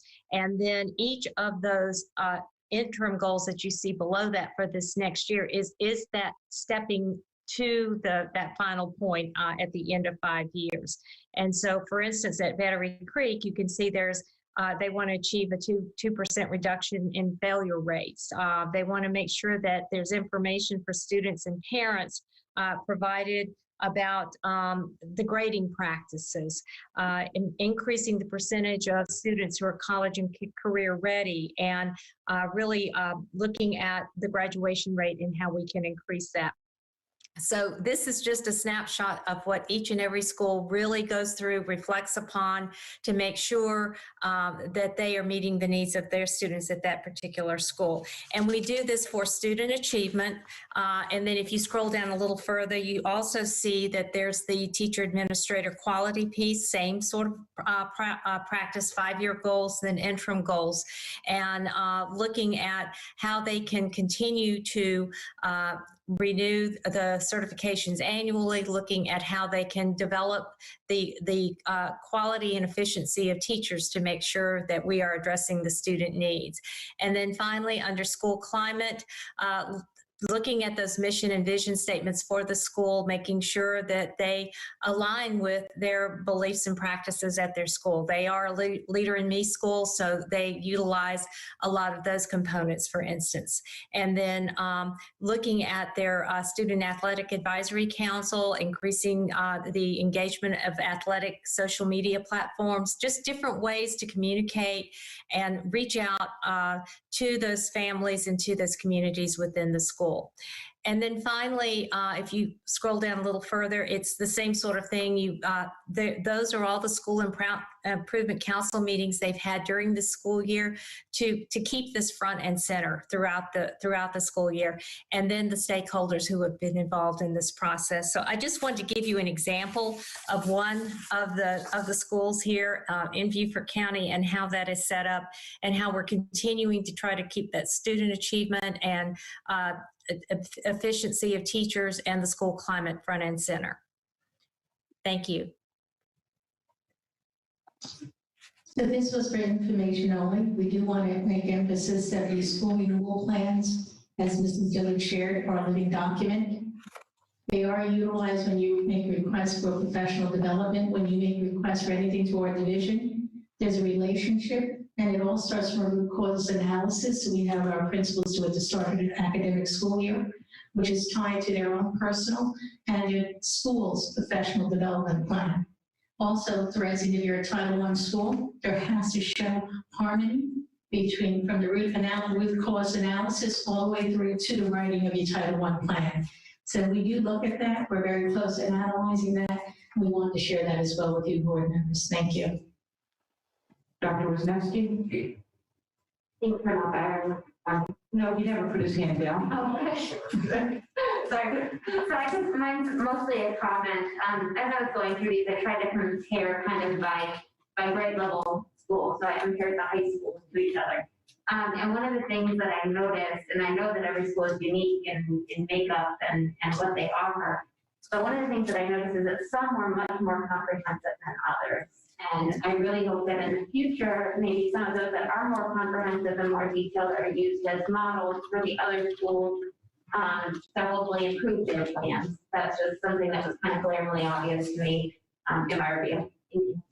Thank you, Dr. Wisniewski, and it's noted, and I'm glad you made note of that because we are trying to push that. I appreciate it, ma'am. Kathy Robon? Yes, I just want to make a comment. I don't recall seeing anything like this in previous years, and maybe it's because there's a format that everyone's using that makes it look like it's more organized and that type of thing. The idea of it being a living document is really the most important thing that's been said all night. And, you know, I'm gonna put on the educator hat here, and everyone in the building needs to know what's on our school improvement plan or our school renewal plan, and we should be talking about it weekly, if not daily, and how everything that we do is revolving around this plan. So I just want to say kudos to that. I think that, you know, if the schools can continue to focus on these plans, set goals, achievement goals, then they know where they're marching to. Thank you. Dr. Rodriguez. Ms. Romine, just in response to that, so yes, we are making a very concerted effort, right, to drill down into these plans. And this is why you're seeing this now and in this format along the way, because as I mentioned when I first got here, culture, systems, and instruction, right? And putting systems in place to carry out the process, school improvement process, right, is really, really important. And there were a lot of things that needed to be put in place so that the idea is that we can get some of these things in place so we can start running, right? And these are just critical components, because as you mentioned, it's a living document, but it is one that you want people familiar with their school improvement plan, and say, hey, this is where we are, this is where we need to go next, right? This is what our goal, this is what our target, right? Those are the kinds of things that we want to get to. And so fine tuning it a little bit more is just an ongoing improvement process that we're going to be engaged in. But that's the idea. That's why you haven't seen them before, but this is part of what we're implementing to make sure that, that we get there. Thank you. Next is Patricia Bittridge. Thank you. And I concur with Dr. Wisniewski and Ms. Robine. I think I remember seeing maybe during academic committee some school renewal plans, and this is by far a significant improvement. But I do have one question, Dr. Stratos or Ms. Dillard. So let's just, since we're using Battery Creek just as an example, because it's the first one alphabetically, you have the 5-year goal from 2019 to 24. All right, so we're in 2021. So where is the data that shows how far along they are on this? I'd be interested to know, okay, so they want to an annual 2% reduction in failure rate. Okay, well, that was set up for the, you know what I'm saying. So where is the data that shows where are they in the achievement of these goals? Is that in a larger document, or is It's actually in their larger document, but what we can do is through committee. We can bring forward that type of comparison information to committee. And then we can bring that forward at another time. Okay, so just for conversation purpose, because again, this is for review for us as a board of trustees, but we could put documentation together to show you by school. Well, it would just be how or however you choose to compile it. Okay. You might not want to break it out by school. I mean, that's entirely up to you, but it would be interesting and informative, not just interesting. How are our schools doing in achieving their goals, their stated goals here? And then also another question is, do they revise these goals every year based on the data they receive from the previous year? So that falls into the continuous improvement plan and commentary put forward by Dr. Wisniewski as with regard to being able to have it adjusted, make it more current. Those are items that we are working with the schools to be a little more specific and to point. We are moving the cheese. I mean that with the greatest respect. I sincerely do, because the schools are working hard at it as well, but we are moving the cheese. Mr. Malkiel? Yeah, thank you, Dr. Stratus, for, I think a couple of things that we probably need to clarify.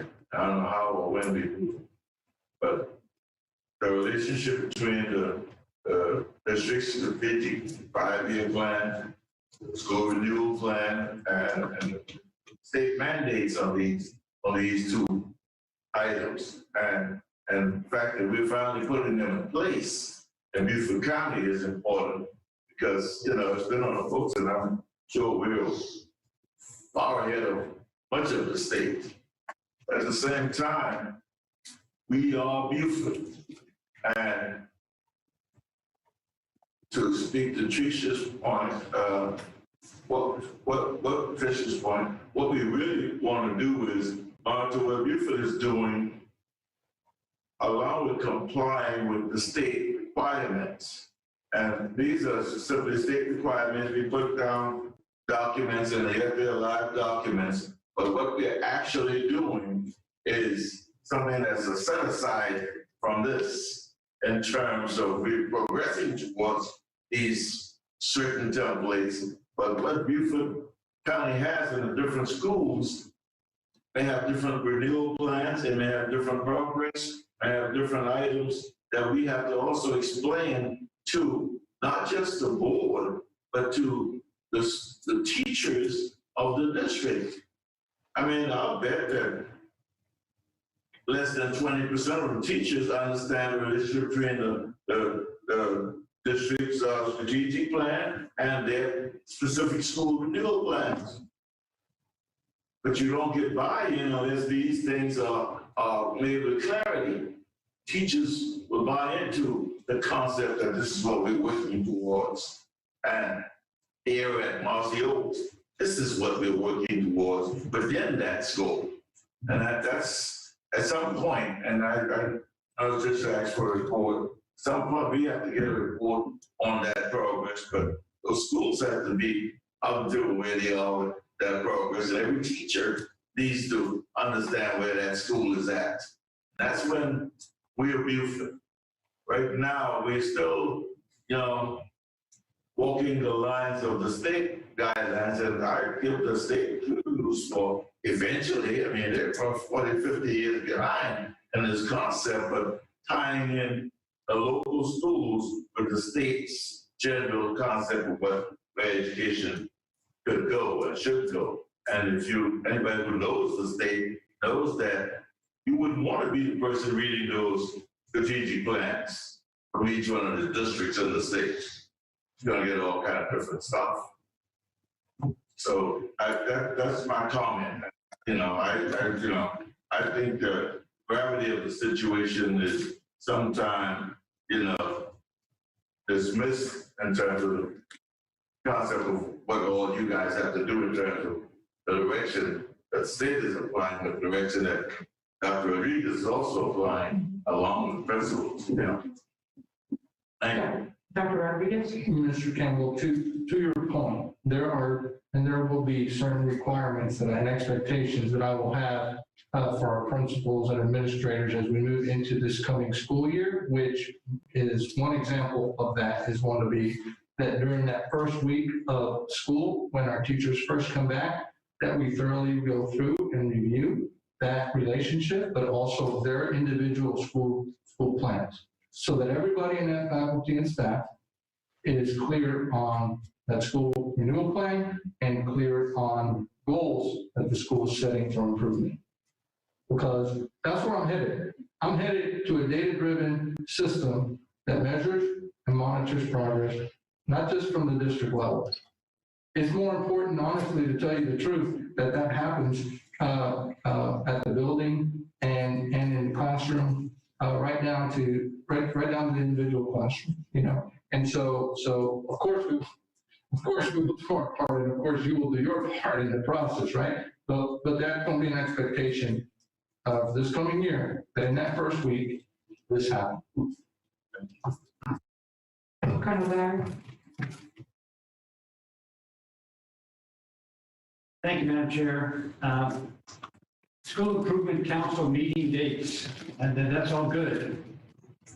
But I've attended some of those, and that's not all good. And it's not all good because of participation. It would be probably helpful, you say you have a meeting, say how many parents showed up. Now, Ms. Rivera at Shanklin Elementary sends out weekly newsletters. She really pushed the last student improvement council, or not student, school improvement council. I observed one thing.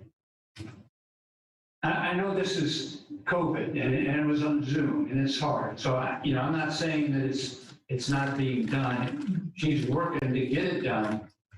But I've seen Broad River do pizza nights. I've seen a lot of things before COVID that were working. But I would really like to see not just the meeting dates, but how many participants that they have. Because that's important. Thank you.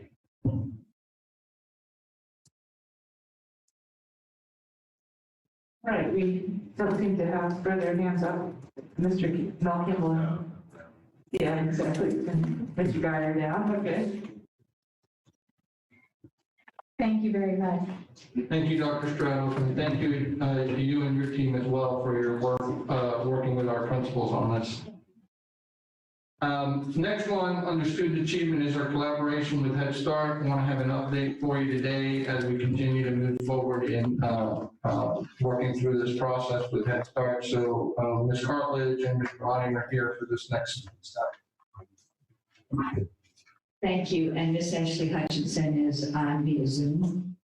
Good evening, board members. Thank you for the opportunity to update you this evening on the district's collaboration with Head Start.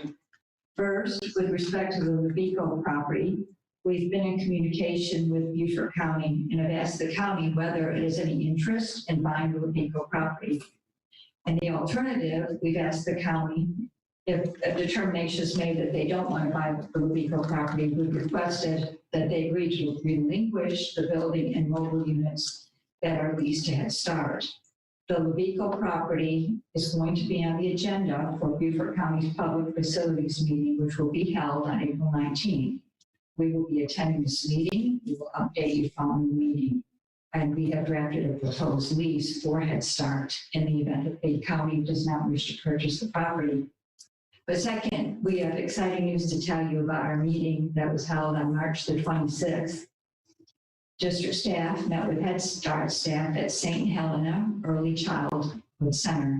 We toured the building and we reviewed the building plan together to determine the space needed in the building to serve Head Start students and district students. Head Start will occupy the majority of the building. The district will have 4 classrooms and 2 offices. Head Start and the district will share the multi-purpose room and the kitchen. 3 of the 4 rooms that the district will be using will be serving the 4-year-old children, and 1 room is going to be serving early childhood special education students beginning at age 3 that have been identified. And the district has and will continue to provide physical therapy, occupational therapy, and speech therapy to our students.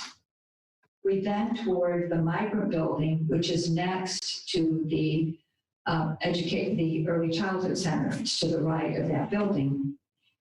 The migrant building has 5 classrooms, a kitchen, and a conference room office. Part of the migrant building is temporarily being used for district transportation staff, and our staff will be moving out of the building sometime in the fall. Head Start wishes to have long-term leases for the early childhood center and the migrant building. We are working out the details with the Head Start staff as to who's going to be responsible for what with respect to these leases. The district values its partnership with Head Start. We share the goal of serving more children in St. Helena and Levico.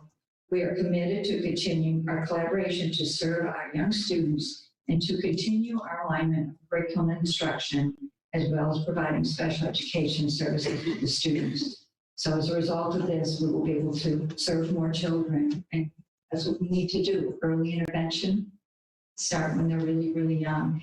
And if you have any questions, Ms. Ashley Hutchinson is on the line with us if you have any questions that she needs to answer for you.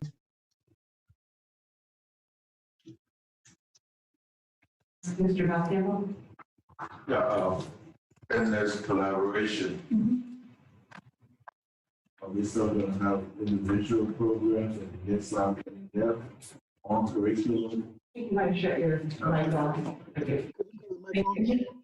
And in this collaboration, are we still going to have individual programs within the two.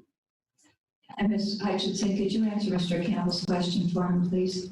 Sure, I'm sorry, I didn't hear the full question. I want to know whether the Head Start children might begin at, I guess, year 1. 6 weeks. Yeah, 6 weeks. Whether they're going to phase into our curriculum as we take care at age 4.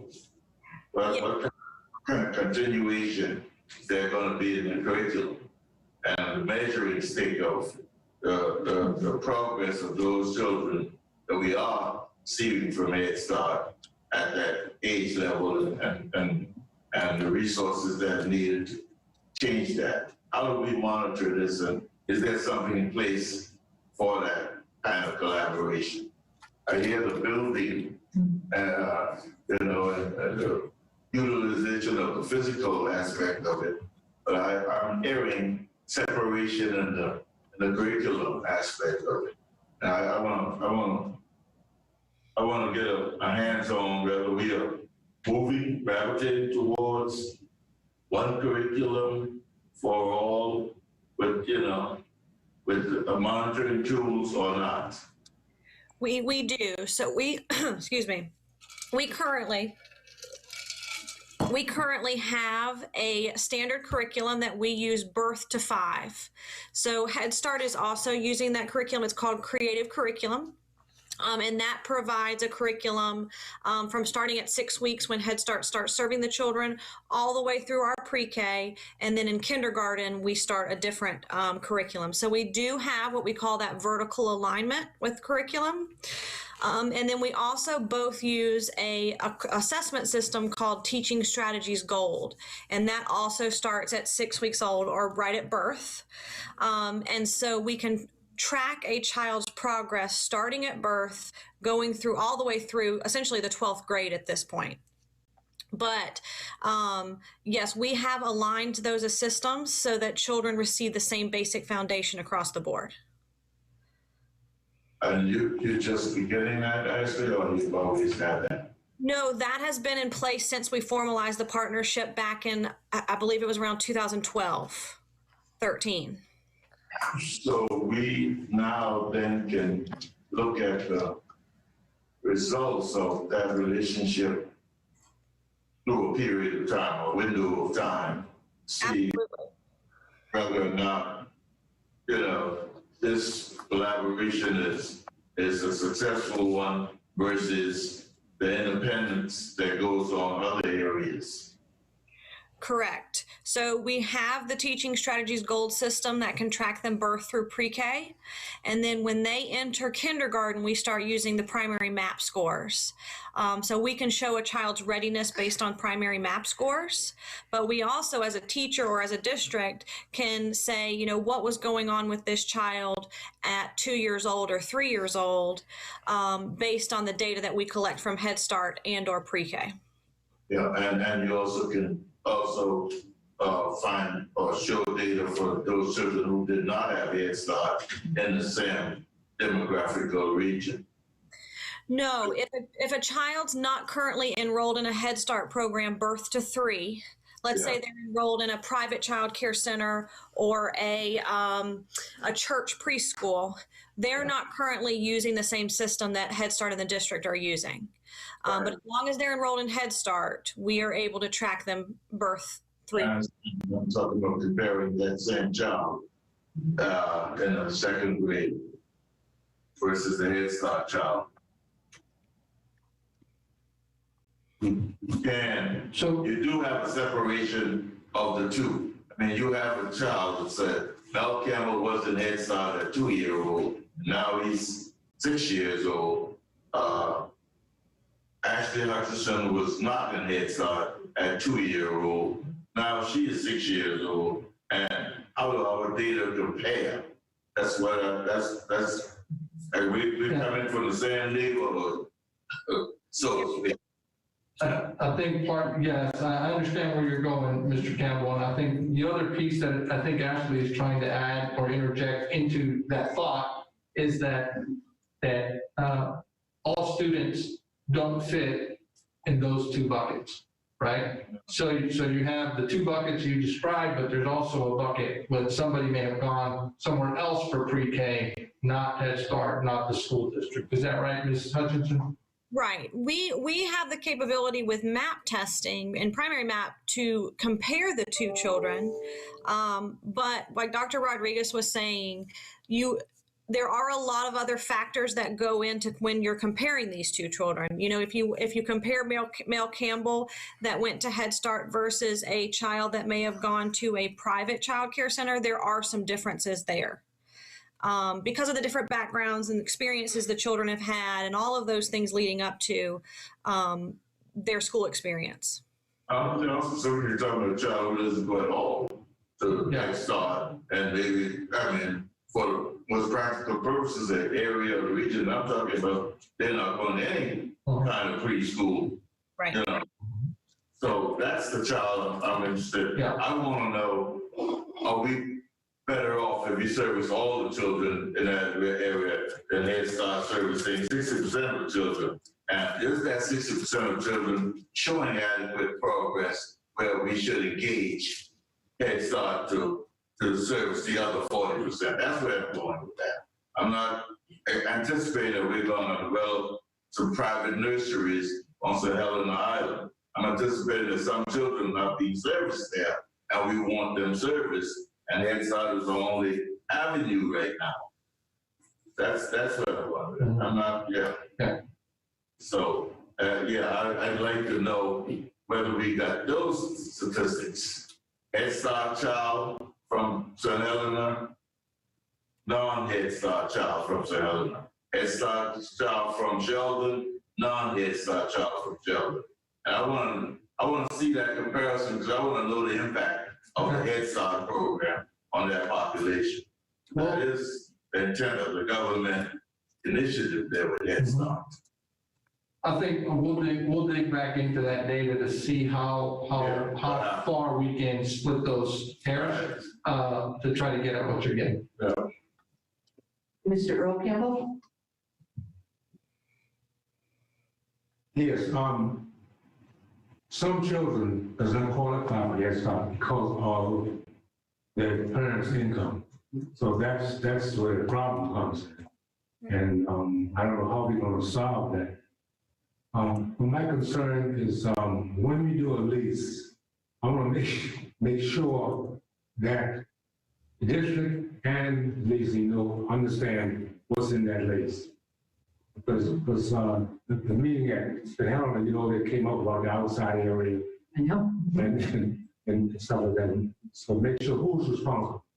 Yes, sir. Yes, sir. Now, the Head Start, as far as federal goes, they have different guidelines when you're talking about cleaning a building. And so we have to make sure that we understand that and figure all that out in the. Thank you. Yes, thank you, Mr. Campbell. So, Mr. Campbell, you said cleaning the building or? Yeah. Yeah.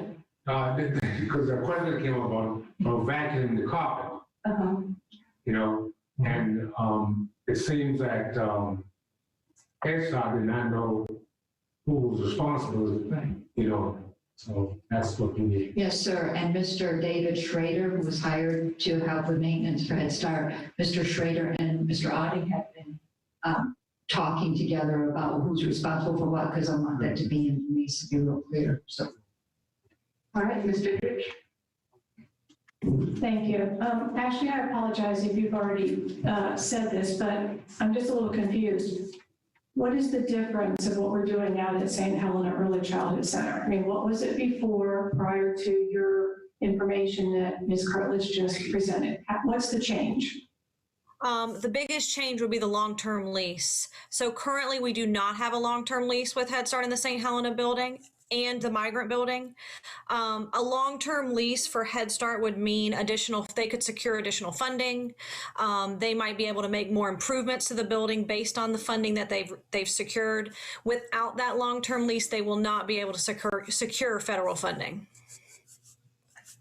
Right, so that's the only change, not number of students or children that are be served, not increasing those numbers or anything. That's what the whole That's what this is all about. But eventually we will, because with the migrant building, we have so much more room now. For Head Start that we didn't have before. We have a whole new building. Well, it's not new, but we have another resource for them. Right, and that brings up my second question, if I may. What has happened to our migrant program? So This is not, I know, germane to this conversation, but I think it's a very important conversation. I believe we used to have a fairly robust migrant program, and now it doesn't, is it not in existence? And are we giving up a building that it might have an area that we need will need, so. Yeah, I can take that question if you don't mind. There is a difference between the district migrant program and what we call East Coast Head Start migrant program. So the district is responsible for serving children 5 kindergarten and up in their migrant program. And then Head Start, and it's not the same Head Start as Beaufort Jasper EOC. It's an additional Head Start called East Coast Migrant Head Start. They're responsible for serving the birth through the 4-year-olds. That's what was being served in the migrant, that population, the birth through the 4 or 5-year-olds were being served in the migrant building for the past several years. The last I want to say about 2 years, because of the decline of services with the families, they have not operated in that building.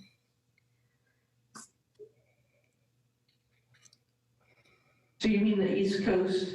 East Coast Migrant has not operated in that building in the last, approximately 2 years. Ms. Vidrich? And they had a lease with us, I mean, that is our building, and they were leasing it from us?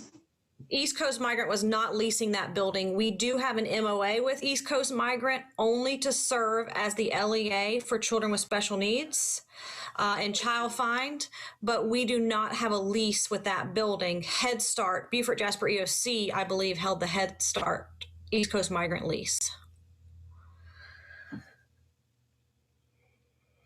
You got this, Dr. Rodriguez? Yeah. Mr. Smith? Well, just to go back to actually the conversation that y'all were on, who owns that building? The Beaufort County School District owns the migrant building, Mr. Smith. So we do have that. We do have that in writing, because I was under the impression that we weren't sure exactly who owned that. Who owned that building, whether it was Beaufort County or Head Start. So I wasn't really sure. So that's, if we could have clarification too, as well as who owned that building, and who also is currently utilizing that building. Mr. Smith, that building was built when the kindergarten building was built. So that was all that property is as Beaufort County School District. And we have the deed for the purchase in there, but. That's our property, everything.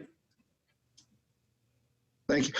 Also, who is actually utilizing that property right now? Who's utilizing that building?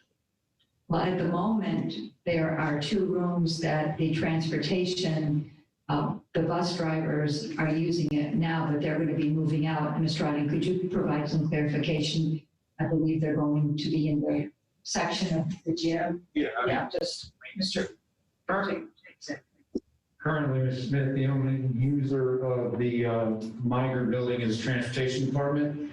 And once we complete the renovation work at the gym, they will be moving over to an office space over there. And so that's going to hopefully occur about August, October time. To which gym? St. Helena Gym.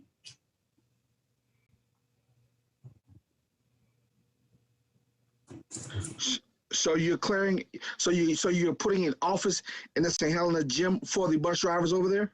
Is that what you're saying? That is correct. Yes, sir. Okay. Okay. And also, Mrs. Hutchinson, can you tell me what's the process, just to go back to something Mr. Campbell was asking you about the scores, and how are you, can you tell me what's the process of you working together with Beaufort County and Head Start working together? What's that process like? So it depends on the situation, but usually when we're aligning systems and aligning curriculum, we're meeting pretty regularly to talk about how that works over the summer, and fine tuning that, making sure that we're using the curriculum with fidelity.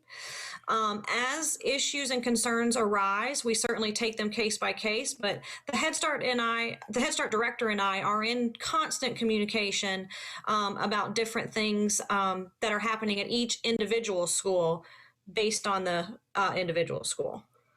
So y'all are having, well, maybe even, I guess it'd be safe to say, weekly and monthly meetings to address the needs of the students in both programs, to make sure that we're all on the same program. Is that what I'm understanding? Yes, and then some situations such as technology, in the past we've met quarterly. Depending on the individual topic, it depends on what the topic is. It might make a weekly meeting, it might be a daily conversation, or it could be quarterly. Okay. Well, I was talking about and when you were talking about aligning with the test scores, Mr. Mel Campbell was asking about, and I want to figure out what type of let me ask you this question: what type of sit-down strategic plan has Head Start and Beaufort County come up with that will ensure that they're both on the same page in terms of test scores and how they align with each other? That is a continuous work in progress. So we are continuously fine-tuning that and what that looks like based on the individual needs of each school and area. So it's constantly ever changing how we meet, and we do meet with the principals as well. So it's an ongoing process and just depends on and we haven't met as much, I'll be honest, during COVID because it's very difficult, and we're all doing virtual and different types of programming. But typically we're meeting quite regularly to discuss what's happening in each program. Okay, gotcha, thank you. Lastly, to touch what Mrs. Fridger says, what is the current lease now? Did I hear you correctly? It's a year-to-year lease with the Head Start?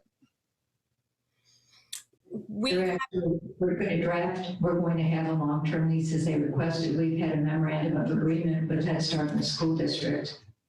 And Ms. Hutchinson, I believe that's been in effect for about 4 or 5 years. Yes, we've had that MOA in place for several years. We have not had a long-term lease with them. This will be the first long-term lease. So did the Head Start put a number of years they would want on a long-term lease? At least what are we considering to be a long? What does Beaufort County School District consider a long-term lease to look like? What is that? Well, according to the federal guidelines that Mr. Williams provided, it does say if a building is going to be renovated, that it would be a minimum of 15 years. Okay, thank you. All right. Thank you very much for the presentation, Ms. Bartlett and Mr. Oddie and Ms. Hutchinson. Thank you. Next on the superintendent's report under fiscal responsibility is a risk assessment 2019-2020. We have some good news on that end. And Ms. Crosby is going to share with you that good news. Good evening. A risk assessment is performed annually by the State Department of Education. They began that assessment several years ago. It is required for the district to undergo this assessment as a subrecipient of federal awards or federal funding. So since we received that for federal funding, it must be monitored. And it is primarily a financial accountability measure, but it does have a programmatic accountability piece to it as well. There are 10 actual criteria. Again, required reporting and meeting our deadlines, turnover of key personnel, being the chief financial officer and the superintendent would be primarily the chief personnel or the key personnel that they were referring to. Programmatic compliance, fiscal compliance, performance, frequency and need of technical assistance, financial stability in that we have an adequate fund balance, A minimum of 30 days fund balance would be required. The quality of their internal control systems, the timeliness of our annual financial audit submission, it's due December 15th, typically, and then other material factors, which could be, those would be the programmatic factors such as accreditation and so on. So those, any score under 18 is a low risk, considered low risk, and for the 5 years I have tracked, our highest score was 16 in 2016-17, and it's fallen a little bit each year over the course. And so this year is actually a perfect score. So each item, each one of the 10 items is scored, and the lowest, the best score is a 1 in each category. So we scored perfect 10. So that's something to celebrate. So wanted to bring that forward to the board to celebrate our accomplishments, and that's certainly one of them, and something we'll continue to strive to keep. Any questions? Okay, thank you. Thank you, Ms. Crosby. Thank you and your team for your work. Lastly, in the superintendent's report, just want to do a briefing on the coronavirus update. Over the last month, we have partnered with Beaufort Memorial Hospital. We've provided over 600 vaccines to our employees through our vaccine clinics at Battery Creek and at Bluffton Elementary Early Childhood Center. And then Hilton Head Hospital, we've provided over 200 vaccines to district employees on the same days as our vaccine clinics. Most have had their second shot, and the others are due next week. Other employees who wanted a vaccine also took advantage of the dedicated time slots that Beaufort Memorial Hospital made available for district employees, as well as some on their own through Publix or Walgreens for CVS that went ahead and scheduled and did it that way. In the current 2-week active window of positive cases, we have 14 students and 7 staff. And in quarantines during the 2-week active window, we had 186 students and 16 staff members. I want to share with you that one of the things we put in place regarding academic recovery that we've already begun is the 2.0 program. And I have visited a couple of 2.0 programs already to keep an eye on that and monitor how that's going, and I'm very impressed with the focus that I've seen taking place at the schools that I visited. The instruction is strategic, it's tailored to the identified need of our students, and after taking the principals, talking with, the principals and literacy coaches at our schools, it is clear that their work with the students during 2.0 time is data-driven, and that they're taking advantage of educational best practice through small group instruction. I really appreciate the commitment of our teachers in making sure that students are getting what they need. They are doing an outstanding job. And finally, I'd like to share with you some exciting news, and that is that yesterday, Red Cedar Elementary School broke the Guinness Book of World Records for cereal box domino drop. They brought in over 6,000 cereal boxes and had them all set up. They managed to knock over 3,730 boxes, surpassing the old record by a couple hundred. The beauty of this initiative, it's not just that it was a cereal drop or that we hold the Guinness World Record, which we do now, but it's that their students at Red Cedar have positively contributed to the local community, because every one of those cereal boxes was full. And the more than 6,000 cereal boxes will be donated to Bluffton Self-Help.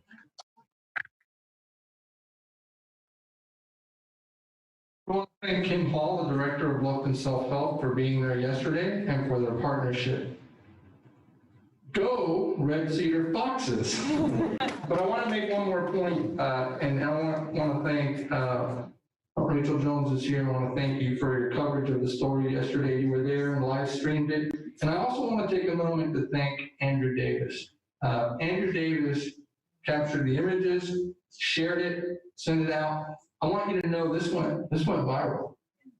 In North Dakota, they were talking about Red Cedar Elementary School. In Idaho, they were talking about Red Cedar Elementary School. In several Texas counties, they were talking about Red Cedar Elementary School. So Beaufort County, Red Cedar is on the map for not only a Guinness Book of World Records, but understanding what our students did and helping our community along the way. Well, thank you. Ingrid Boatright. Thank you, Madam Chair. As part of your coronavirus update, can you tell us where we're at on the 3-foot recommendation from CDC, where districts coming down on that? Yep, we're utilizing that 3-foot recommendation. Are the dividers now gone? In some instances they are, and in some instances they're still up. But for the most part, I think our schools were utilizing the 3-foot recommendation, and I know part of that is that dividers could come down. I think if there's any case where they break that 3-foot barrier, then they may still be. So the official policy of Beaufort County, the district, is that it no longer has to have a 6 feet requirement, but 3 feet is adequate. We're following the CDC recommendation. Awesome, thank you. Yep. Mr. Smith? Under the corona update, I was wondering, could you let us know what took place with the mail-out contract when the company couldn't make deliverables? What happened with that contract? Did we just get out of it, or could you give us an update? Let us know what's going on with that. I'm sorry, Mr. Smith. Could you ask the question again? Can you give us an update on the contract that we have that we had with the company during when the pandemic first had for the technology piece, and I guess they couldn't deliver? That's correct, and we're out of that contract. There's no it's over. So that there were no penalties, and they honored it. No penalties. Thank you. Yep. That's good to know. All right, there being no further questions, Mr. Campbell, can you lower your hand? I think you forgot. I have a question. Oh, I'm sorry. It was off. Okay, go ahead. I'm sorry, I didn't realize that. How many of classroom teachers have had vaccination? We did not. What was the question? How many of our classroom teachers have had the vaccination? Mr. Campbell, we did not survey our teachers to find out how many of our teachers have had the vaccination. I can tell you that through the specific clinics that we provided, we had about 800 employees that went through the clinics that we partnered with. Between the clinics and the very same day, that Health and Health was serving our employees at their hospital location. We had any teachers that said they will not take the vaccine? There are some teachers who have indicated that they did not want to take the vaccine, and that was just through informal conversations that I've had as I've come across with people. That wasn't part of any particular survey or anything. Well, if they don't have the vaccine, they don't have the shot. Will they be able to go back in class? Well, fantastic. So, yep. So we have for this particular semester, right? We have honored accommodations to this particular semester, but it had nothing to do with vaccines because at the time vaccines were not available to employees. But essentially, we're going to need our staff to do the work that we need in terms of educating our kids. And so, if they have a choice on the vaccine part, right? But we still need to be able to do certain things, right? We have services for kids that we need to meet and accomplish. And so that's their choice. Really, if they didn't take it, but we still have to move forward in serving our students. Yeah. Mr. Williams-Smith? Also, speaking of teachers, when are we going to give the teachers the hazard stimulus check? So first thing I would say is it's not a hazard stimulus check, it's a bonus. And the second thing I would say, I believe that's coming back to the board at the next board meeting. Is that right, Ms. Crosby? Yes. Yes, that'll be coming back to the board at the next board. Well, the board moved it to the last meeting in April. So when that comes back, exactly what will that look like? Well, Mr. Smith, this is the coronavirus update, and that's going to be discussed at the next meeting, so that's not on the agenda tonight. You have that discussion? Well, actually, that is a part of the bonus is a part of the corona update, because it came that conversation and that bonus came out of the coronavirus update. So I'm just asking him, when it comes back, is it asking the board to approve it, or is it coming back with telling the board what the amount is and when exactly the teachers, the staff will actually get it? I'm just asking because these are questions that my constituents are asking me. So, Mr. Smith, response to your question, the administration brought forward the plan. We explained the plan. We shared out with the board, and we went through it thoroughly as to what each individual would get, depending upon whether it was full-time or whether it was part-time. And then in addition to that, it was the board's decision to bring it back to the second meeting in April, because the board, wanted more information about budgets and revenue collections and all of that before taking a final vote on it. But the board is the one that moved it to the next agenda, so I anticipate it will be on that agenda. Well, thanks for the clarity. Like I said, my constituents, I've had a lot of people that have asked me about that, who are kind of waiting on that, and so I'm glad for you to give them clarity as well as me to the answer, so that I can know what to tell them further. Thank you. Yes, sir. Thank you. All right, does that conclude your report, Dr. Rodriguez? Yes, Dr. Wells. Okay. Thank you. So now we're down to board business action. And our first item is the referendum bond resolution of $130 million, and I'll turn it over to Connie Crosby, our CFO, and our consultants. Yes, Franny Kaiser's with us this evening on Zoom. So I'm going to do some introductions and some just brief comments, and then we can open it up for any questions as well. So this evening, there are actually two resolutions in board docs for you that were provided, and this was discussed in our last board work session on March 20th. So the first one is a resolution for the 2019 bond referendum. This, as you all know, was overwhelmingly approved by voters on November 19th, 2019. There's ultimately a $344 million list of construction projects, and we were planning on a series of 3 publicly issued bond sales. The first bond sale was issued in April of 2020 of $75 million. So those funds are within a few months of being exhausted, and so at this point we need to issue the second round of bond series. We want this one to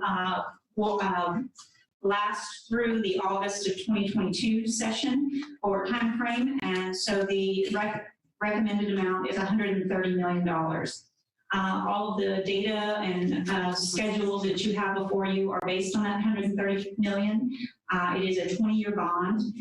It is expected to have a true interest cost of about 2%. Generally, they're between 3 and 5, so we do hope for a very favorable rate in that respect. And our first payment would be in March of 2022, our first principal payment. So this bond is just basically cash to infuse into the program and to be able to continue the construction projects that are currently in progress, and to keep them on schedule without any lag of time or funding. And these cash flows for these projects are required to be spent within 36 months of the issuance, and we don't have any problem with making that deadline. We do expect it to carry over within just 15-month period of time. So we're well within that requirement. Our debt service millage has been set by the county auditor the prior year at 36.3. And as long as we receive the tax collections that meet that requirement, they will be sufficient to make the annual principal and interest payments. So with that, that is the basic information of the first issue. And if you have any specific questions, we'd be happy to answer those for you. Dr. Thank you. Dr. Wisniewski. Thank you, Madam Chair. I'm not sure if this is a question for Tanya or Robert, but with this 130 million, where does that get us in regard to percentage of completion of the projects that were promised to the voters? I just want to get an idea of, I know you said 2022 would be when this would be expended by, essentially. In August of 2022 is the estimated. So what are I don't have those projects all here in our documents. I just want to understand which projects are set to be completed by that time period and will be paid from these funds.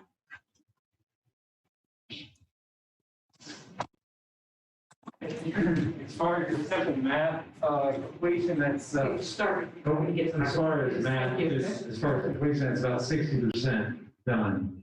And you know, we're starting. So what we have underway right now, we're continuing on with our summer work. It's a lot of the IT work, as you know. Of course, Beaufort High weight room you just approved tonight, and then we're well underway, and where you're really going to get your hit, Robert Smalls. So we're looking at construction starting Robert Smalls this summer, and then also Battery Creek High School.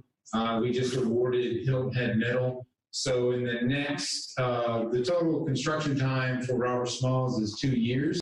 So obviously within 15 months, we'll be 2/3 of the way pretty much through that. Battery Creek is on that same time frame, and so is Hilton Head Middle.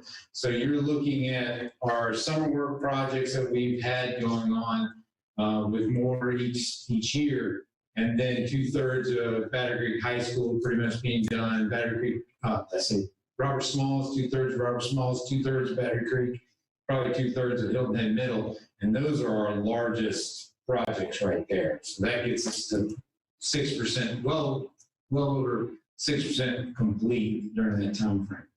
Does that answer your question?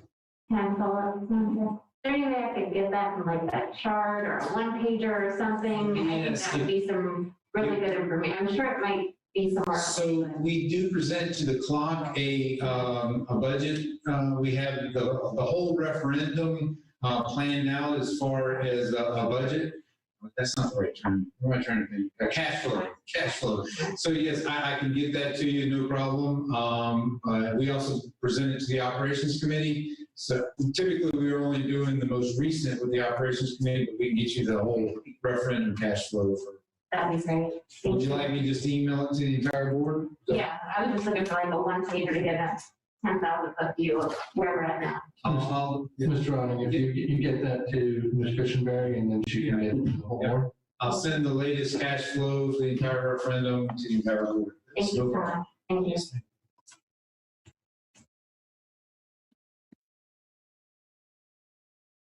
There are no further hands up. So then, would you like to vote on them individually and then this one and then move on to the SCAGO, the 4 million? Sure. So do we have somebody who would like to make a motion? All right, Ms. Rovine. I move that the Beaufort County Board of Education authorize the issuance and sale of not exceeding $130 million general obligation bonds, Series 2021A, or such other appropriate series designation of the School District of Beaufort County, South Carolina, fixing the form and details of the bonds, delegating to the superintendent or his lawfully authorized designee the authority to determine certain matters relating to the bonds, providing for the payment of the bonds and the disposition of the proceeds thereof, and other matters relating thereto.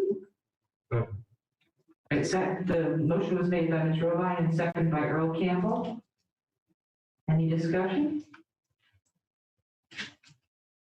All right, there being no hands up, we will call for the question.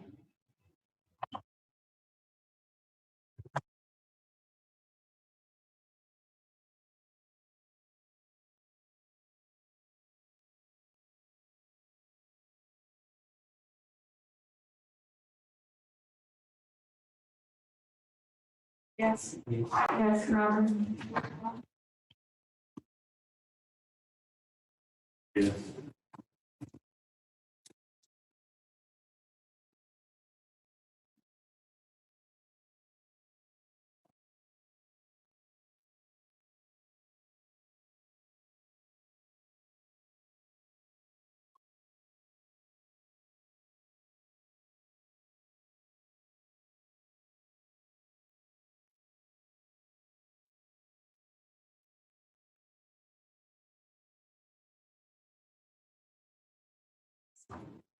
Mountain.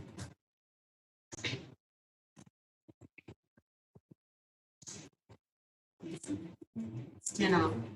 Okay, so the motion carries unanimously.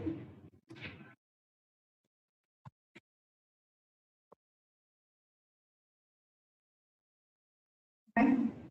You want to move on to the second one? Please. Okay. Bond resolution number 2 is the installment purchase revenue bond. The school district pools smaller bond issues annually with other South Carolina school districts through the South Carolina Association of Governmental Organizations program, which is also known as SCAGO. The district entered into an installment purchase agreement in 2006. It's similar to a lease acquisition agreement, but has some different stipulations, but it requires the school district to issue bonds annually to cover principal and interest payments instead of at one time over a series of 20 years. So we're issue bonds annually to make those principal and interest payments. The original construction of Hilton Head Early Childhood Center in 2006 were used for the bonds. The bonds were used for the construction of, or the refinancing of the construction of Hilton Head Early Childhood Center, which was funded with 8% dollars at the time. It was later refinanced in 2016 to add 40 new school buses. So we do have several more years in the installment purchase program with this bond. The upcoming principal and interest payments for this year equal $3.8 million, and bond issue costs, in addition to that, are shared on a pro rata basis with all of the other school districts that participate in that pooled program. The total borrowing is estimated at $4 million, and these are short-term bonds. They're 1 year. They're repaid and the following calendar year, and therefore it preserves the whole point of the installment purchase bond was to preserve 8% debt capacity. But these are an annual requirement that we come before you each year to for these bond issuances. So that I'll take any questions. Dr. Wisniewski? Thank you, Tanya. 2 questions. One is, I know you said in a few years, this is the installment purchase agreement is supposed to end. Do you have an exact date? It is, Franny, do you know the answer to that?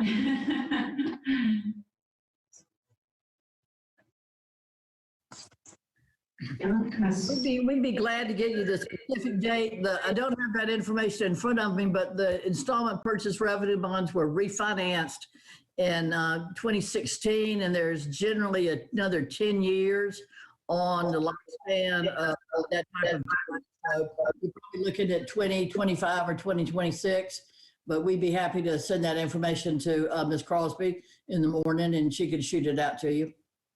Okay, my second question is then on if they're refinanced again, does that come before the board? Or if they're renewed or whatever, if the installment purchase agreement is pursued after that expiration period, does it come to board approval?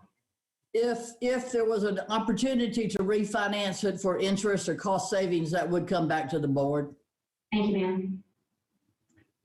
Ms. Vickers? Thank you, Dr. Watts. My question was answered when she answered Dr. Wisniewski's. Okay.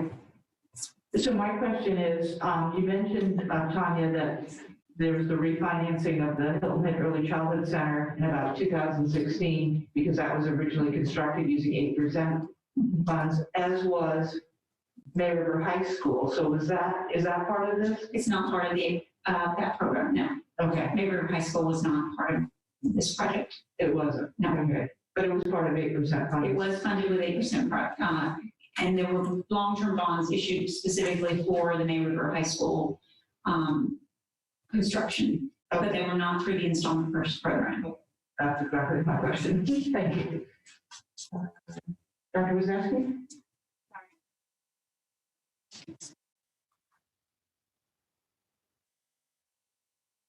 All right, there do not seem to be further questions, so do we have somebody who would like to make a motion? Ms. Vickers?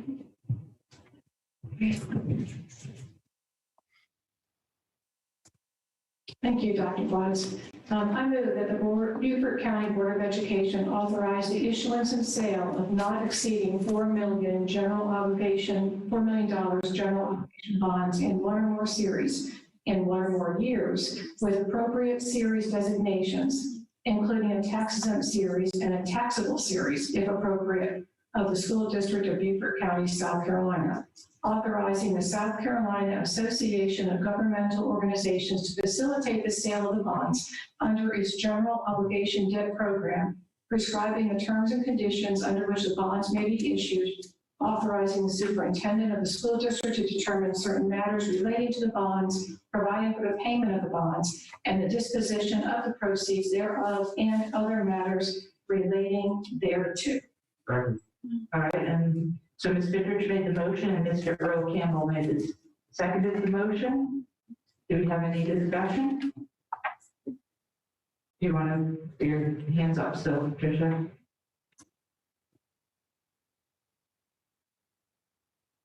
All right, there being none, we'll call for the question. Yes.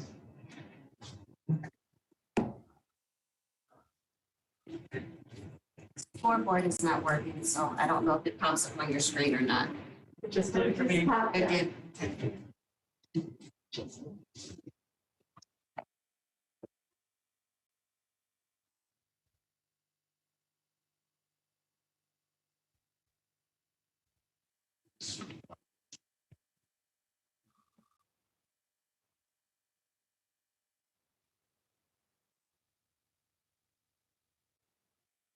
Yeah, thank you. So the motion carries 9 yes, 0 no, and 1 abstention, Mr. William Smith. So thank you. Thank y'all very much. Thank you, Franny Heiser. We'll see y'all. Actually, that should be no. Excuse me, that should be no. Oh, your vote was no, it was recorded as an abstention. You would like to have it corrected to no? Okay, so the motion carries, I believe it was 9-1. No, Mr. Smith. Next on our agenda is board approval to have a follow-up meeting, as we had approximately 1 year ago, with representatives from the Board of Education and County Council to discuss the items of mutual interest to both groups. We have several topics out there, including impact fees, fiscal autonomy, the Lovico property. And when we had this meeting, I believe it was May of 2020, it was via Zoom and open to the public. And the representatives from each respective board, or excuse me, respective body, i.e. assembly, was the chair, vice chair, and finance representative. And I think it worked well for those that participated and those that viewed it. In addition, I think for the Board of Education, we would also want to have, as we did previously, Dr. Rodriguez in attendance, and we would need our CFO and our general counsel typically, since these topics would cover areas that they would be most familiar with and most knowledgeable about. So would anybody be interested in making a motion for having this meeting? Ms. Irvine? Yes. Madam Chair. I'd like to move that the board approve a follow-up meeting with representatives from the Board of Education and County Council to discuss items of mutual interest to both groups. Seconded. All right, Mr. Smith made the second.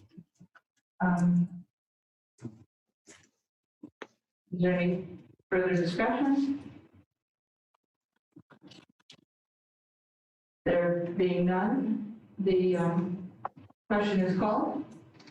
Yes.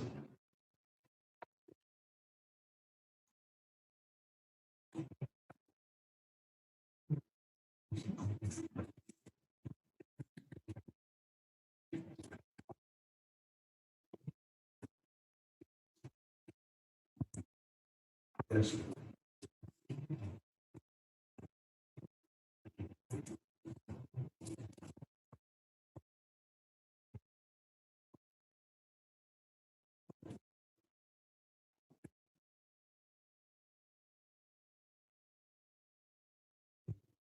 So the motion is approved, 901, with Dr. Wisniewski abstaining. So the next step would be I will reach out to Joe Passman, just as he did to me last year, and ask for the meeting, and then we'll get with a date and a time and all of that. All right, next on our agenda is board culture and interpersonal relations meeting. And at our last meeting, the board directed Colonel Geyer and Wendy Cartledge to start working on this project, and I will let Mr. Geyer report back now. Thank you, Madam Chair. I met with Ms. Cartledge, and we talked about, first of all, the FOIA implications of having not a retreat, but a meeting, a regular board meeting with the board members and Dr. Rodriguez participating in the board meeting. An agenda would be published, and the media would be notified. The meeting would be recorded. It wouldn't be live. It would be recorded, and if a constituent or the public wishes to hear the recording, it could be provided to them either electronically or by disc. We would recommend that it happen on a Saturday. We recommend that it happen in August, one of the Saturdays in August. And then Mrs. Cushenberry would coordinate with the board members and the superintendent for which Saturday in August would be appropriate for every member to attend. The assumption would be by August, we could meet face-to-face. Face-to-face would be most appropriate for this type of meeting. The public would be informed. The public could come. Public comments could be advertised, and public comments could be started at the beginning of the meeting and at the end of the meeting, just as we do here and now. It's important to know that this is not for the public. This is not a retreat. We're not going to the mountains and sit around a campfire roasting marshmallows and singing Kumbaya. We are going to be talking about our culture and interpersonal relations within church. And when you look at results of the results committee, and you see one of the problems is trust, negative board culture, lack of trust among members. Now, as far as the facilitator, we could get a facilitator, and we could ask from the state board to provide somebody to come in that talks to other boards. I would personally not recommend that, and I'll tell you why. I've participated in a lot of these retreats, from large scale with traveling from Fort Knox, Kentucky to Nashville at a big resort with spouses around. I've had ones with different boards of trustees of different educational institutions. I've had 2 local sessions, one with the help of Beaufort the Board of the Health of Beaufort, and one from the Friends of Hunting Island. And we had an outside consultant come. The problem with those that I've had in the past was we were all of the boat of the same cultural, economic status. The local ones, we were all white. There were no minority members on the board of either one of those organizations. We were all the same age group, same basic life experience. So it was preaching to the choir, frankly, in these sessions. This board, rightfully so, is very diverse. We represent a very diverse county. We have very diverse backgrounds. We have very diverse experiences, and we have very diverse beliefs. And frankly, I don't know, and I think my fellow board members don't know one another well enough to have the knowledge of one another that brings trust. That may be one of the root causes of why, in our own evaluation, that we don't have trust in one another. So I discovered this individual with two individuals. That one individual, Isaiah Walker, who is a principal of a preparatory school in Philadelphia, who has been working with our principals on a Zoom basis where they talk about culture and talk about their schools.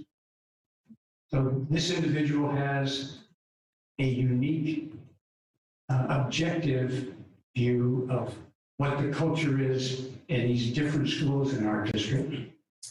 The other individual is the head of basically diversity at a large private school in Cleveland, Ohio, St. James Knight. He's published a book and has been conducting seminars with diverse groups. And that's what he does. He's published a book and he sent me a copy of it. It's at the printers now. It's about cultural humility. And let me tell you a little bit about how he conducts these sessions that he's done. It starts off by you would get a copy of the book, and I have a copy of it electronically that I can share with the board. I want to tell you, you have to remember that this is copyrighted material, and you should not share it with anybody else. He's agreed to share it with the board now. But it starts out with preparation. You're given a book to read in advance. You're given a workbook to fill out, telling about yourself. And then you are prompted to share your thoughts, feelings, and personal experiences. Please accept others where they are without criticism or judgment. Some of the topics discussed will be heavy for some. It's important to provide a safe space where comments are kept with the group. It's critical for respect. It's critical that group members respect each other's perspective, thoughts, and opinions. It is also important to establish safe space so the insights and thoughts can be shared without fears of being jealous, judged, or corrected. Sometimes we're tempted to readily offer advice, but it's important to listen and give everyone the respect they deserve. If they ask for your advice, you can give it. And accountability, hold yourself accountable to doing the work and commit to supporting and encouraging others on the journey toward cultural humility. That's what this is about building trust, about knowing one another on the board. Now, the cost of this for bringing these two individuals here is $500 each, $1,000 total. We pay for their flight from Isaiah will come from New York City, Philadelphia to here and back. And James would come from Cleveland, Ohio, here and back. We would pay per diem rate for lodging and for the meal per diem rate. Standard government per diem rate for both individuals for one day. And you know, we could have a lunch catered in. We looked at the place to have this, and then have this at the Hilton Head USCB conference room. Is that right? Conference room, and I understand that we're looking at that as being a site for future board meetings.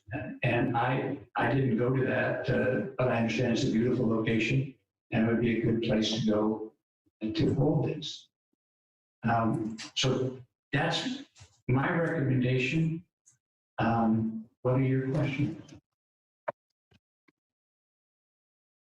I was for, Okay, Mr. O'Connell. yeah, make sure it's not, now, you know, we have a conference in August, student conference, Johnson was also. Okay, thank you. Ms. Frederick? So Colonel Gower, you're recommending that both these gentlemen come? Do they have a common message? Yes, they have been working together, Okay. and together have been providing these sessions. And what do you, you're saying this will be recorded? It Yes. sounds like they're asking us to be very honest and open and pour out our hearts, yet it's going to be recorded. What do they say about that? They understand that we are bound by FOIA. And so, you know, we'll have to be brave and say what we really feel, but again, with respect and humility toward everyone. So I think if we act toward each other with respect and humility, we won't have any problem with somebody listening to it later on and judging me. Ms. Boatright? Thank you, Madam. Thank you, Madam Chair. Being new to the board, I think this sounds like a great idea. These sound like wonderful guys, and I have tremendous respect for Mr. Geyer, Colonel Geyer, with bringing this idea forward. The one caveat I have, I'm not going to oppose this in any way, but I am a little concerned because I can tell you what my constituents are going to tell me. They're going to say, is this the board's biggest problem right now? Because it's going to be August. I'll have kids trying to get kids back in school. We're going to have all kinds of issues in August, and I just don't want the perception to be that if this is the right time to do it, if that's what the board decides, I will be there, you know, with bells on. I think it sounds absolutely fantastic. I do think, you know, looking at the timing of this, August, trying to get back to normal school. I know that our calendar, I think, starts August 9th that we just approved. I have a lot of concerns about focusing on that right then.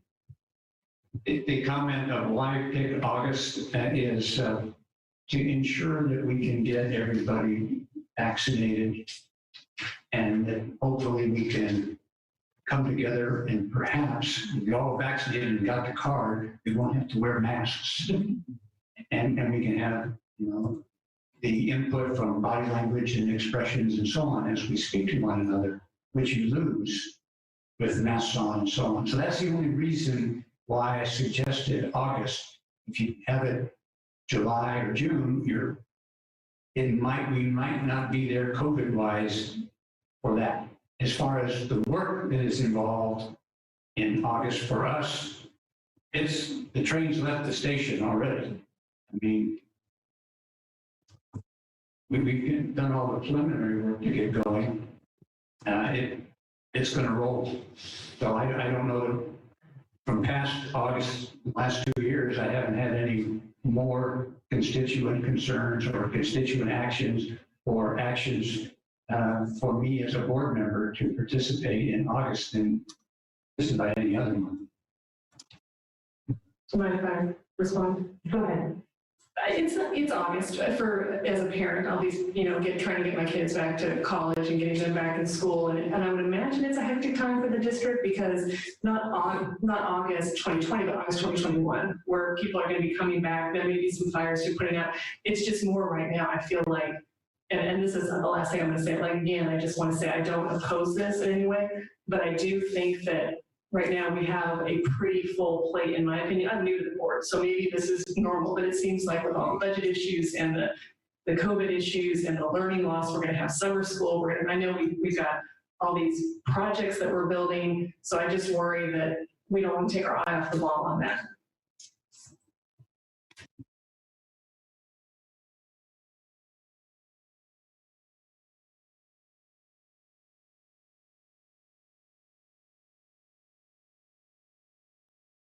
Thank you, Colonel Geyer and Ms. Cartledge. So we're going to go view the USCB Hilton Head meeting space tomorrow. Some of us are, and just be sure that it's appropriate for this or future meetings, as Mr. Geyer suggested. I think I certainly understand, Ingrid, what you're saying, and I guess that's the best way to answer that.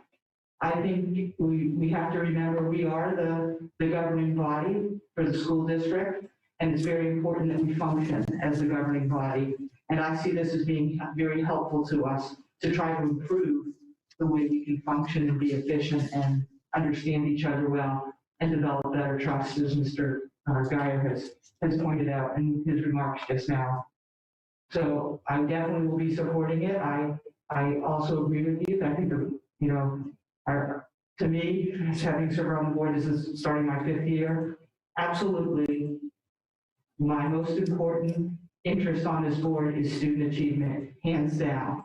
And I think this is going to help contribute to bettering the achievement of our students. So there being no further hands up, we need a motion. A motion, exactly. I move that we conduct a board culture and interpersonal relations meeting in August 2021. Details to be published within the next 30 days. All right, so Mr. Mel Campbell made the second. Did you get that, Robin? Working on it. Okay.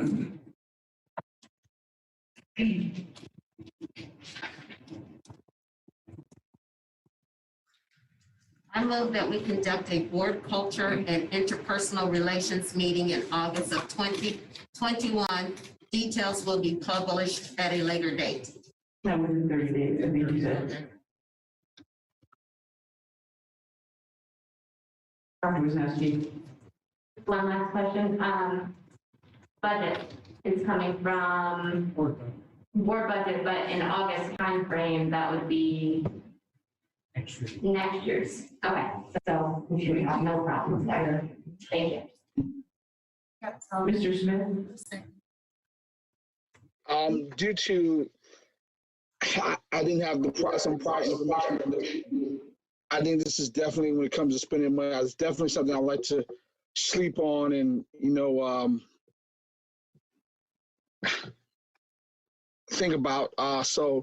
Unfortunately tonight, I definitely won't be able to support or vote against it. I'm just going to abstain because I don't like to make sudden decisions sometimes based off emotion. So I think I'm going to abstain, so I won't be able to support or go against this.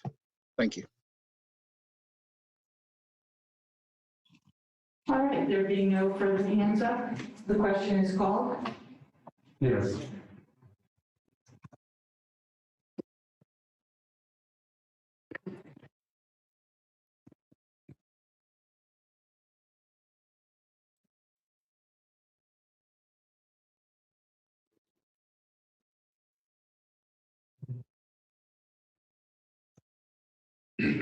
Can you scroll up just a little? Thank you. The motion is approved, 901. Mr. Smith abstained. Next on our agenda is the board SIC joint meeting proposed date. As has already been discussed publicly, the board SIC joint meeting that was previously scheduled in March had to be postponed because the board and the SIC, both groups really didn't have adequate time to develop a mutual agenda. And Ms. Cushingberry has queried board members, and there could be a quorum on April 29th, which is a Thursday, so that would be at 6 p.m. And because we voted the 2021 schedule of approved meetings had been voted upon by the Board of Education, I would ask for a motion to approve the new date since we did approve the old date. So do we have a motion? I'll make a motion that we approve 29th of April for the joint SIC meeting. And yeah, board SIC meeting, and do we have a second? I'll second. Okay, Dr. Wisniewski. Second? I voice three. Okay. Any further discussion? What's the location? Be Zoom, and board members to come here. Was it Dr. Reneski? Second? Yes, Dr. Wisniewski second. Mr. Earl Campbell made the motion.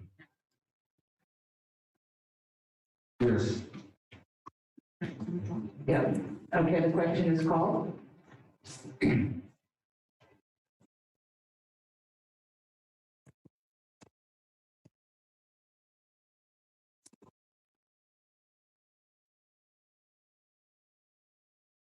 Yes.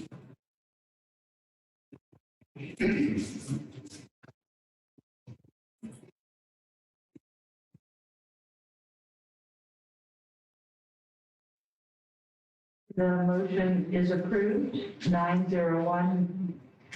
I can't see it. Trisha Fidger. Was Ms. Fidger abstaining? Yes. Okay.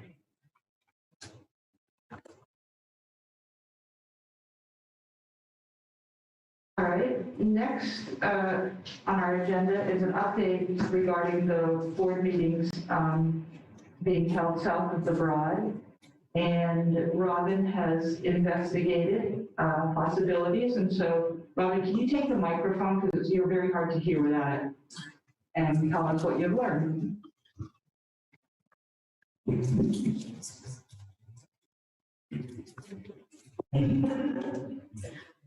the help of facilities and technology, we have narrowed it down to, we looked at, well, first of all, the town of Hilton Head and the town of Bluffton are not receiving outside visitors, and we are not able to use any of those facilities. So we did reach out to the town of Hilton Head as well as the town of Bluffton. We also looked at our facilities because we have more control. So last week we looked at the PAC Center and Hilton Head Elementary School for the Creative Arts. PAC Center, it became cumbersome. So the best of our schools that we could use is Hilton Head School for the Creative Arts. Their calendar is very accommodating. The setup would be the way that we set up here. Technology, everything is set up the way that we have in this room currently. The only difference is that at the School of the Creative Arts, you would be using lapel mics and not your desk mics. Tomorrow, we have a tour at the USC facility on Hilton Head. They have a new facility, they have a state-of-the-art technology, so we will be looking at that place. If that works out, then we will be able to use both places. If the calendar is available, so that's what we're looking at.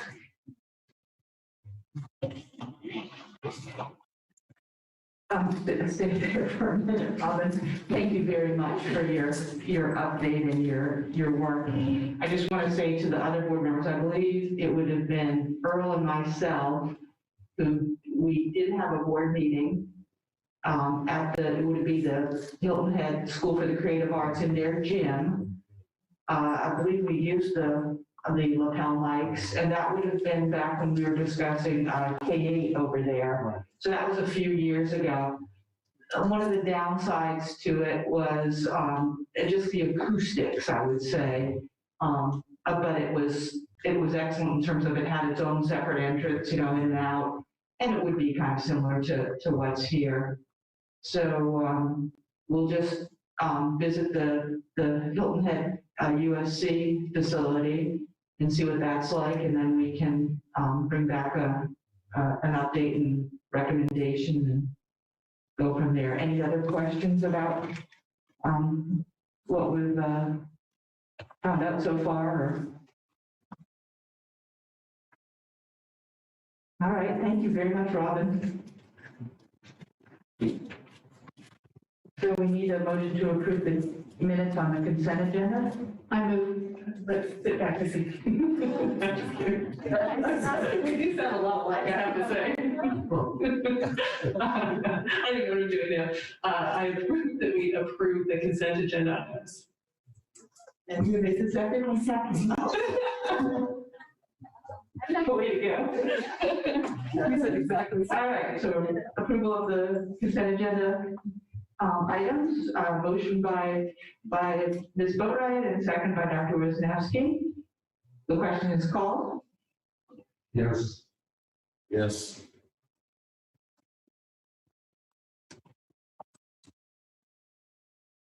Yes, Middleton.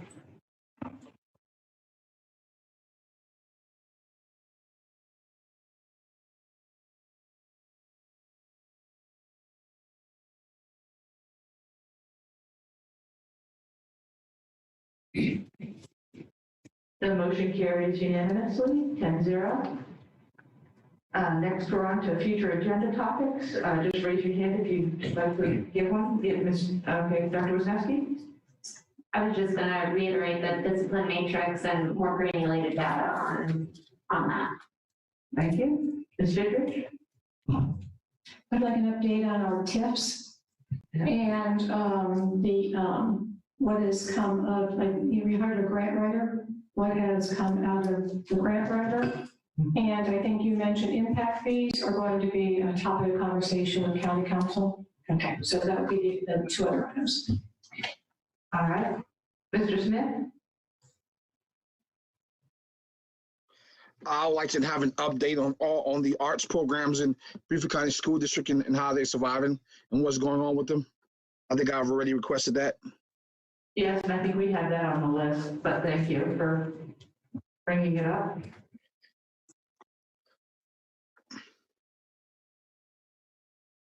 All right. Do you have any announcements, Dr. Rodriguez? Okay. And we did not get any submissions for the second public comments, correct, Robin? Correct. Okay. So do we have unanimous consent for adjournment?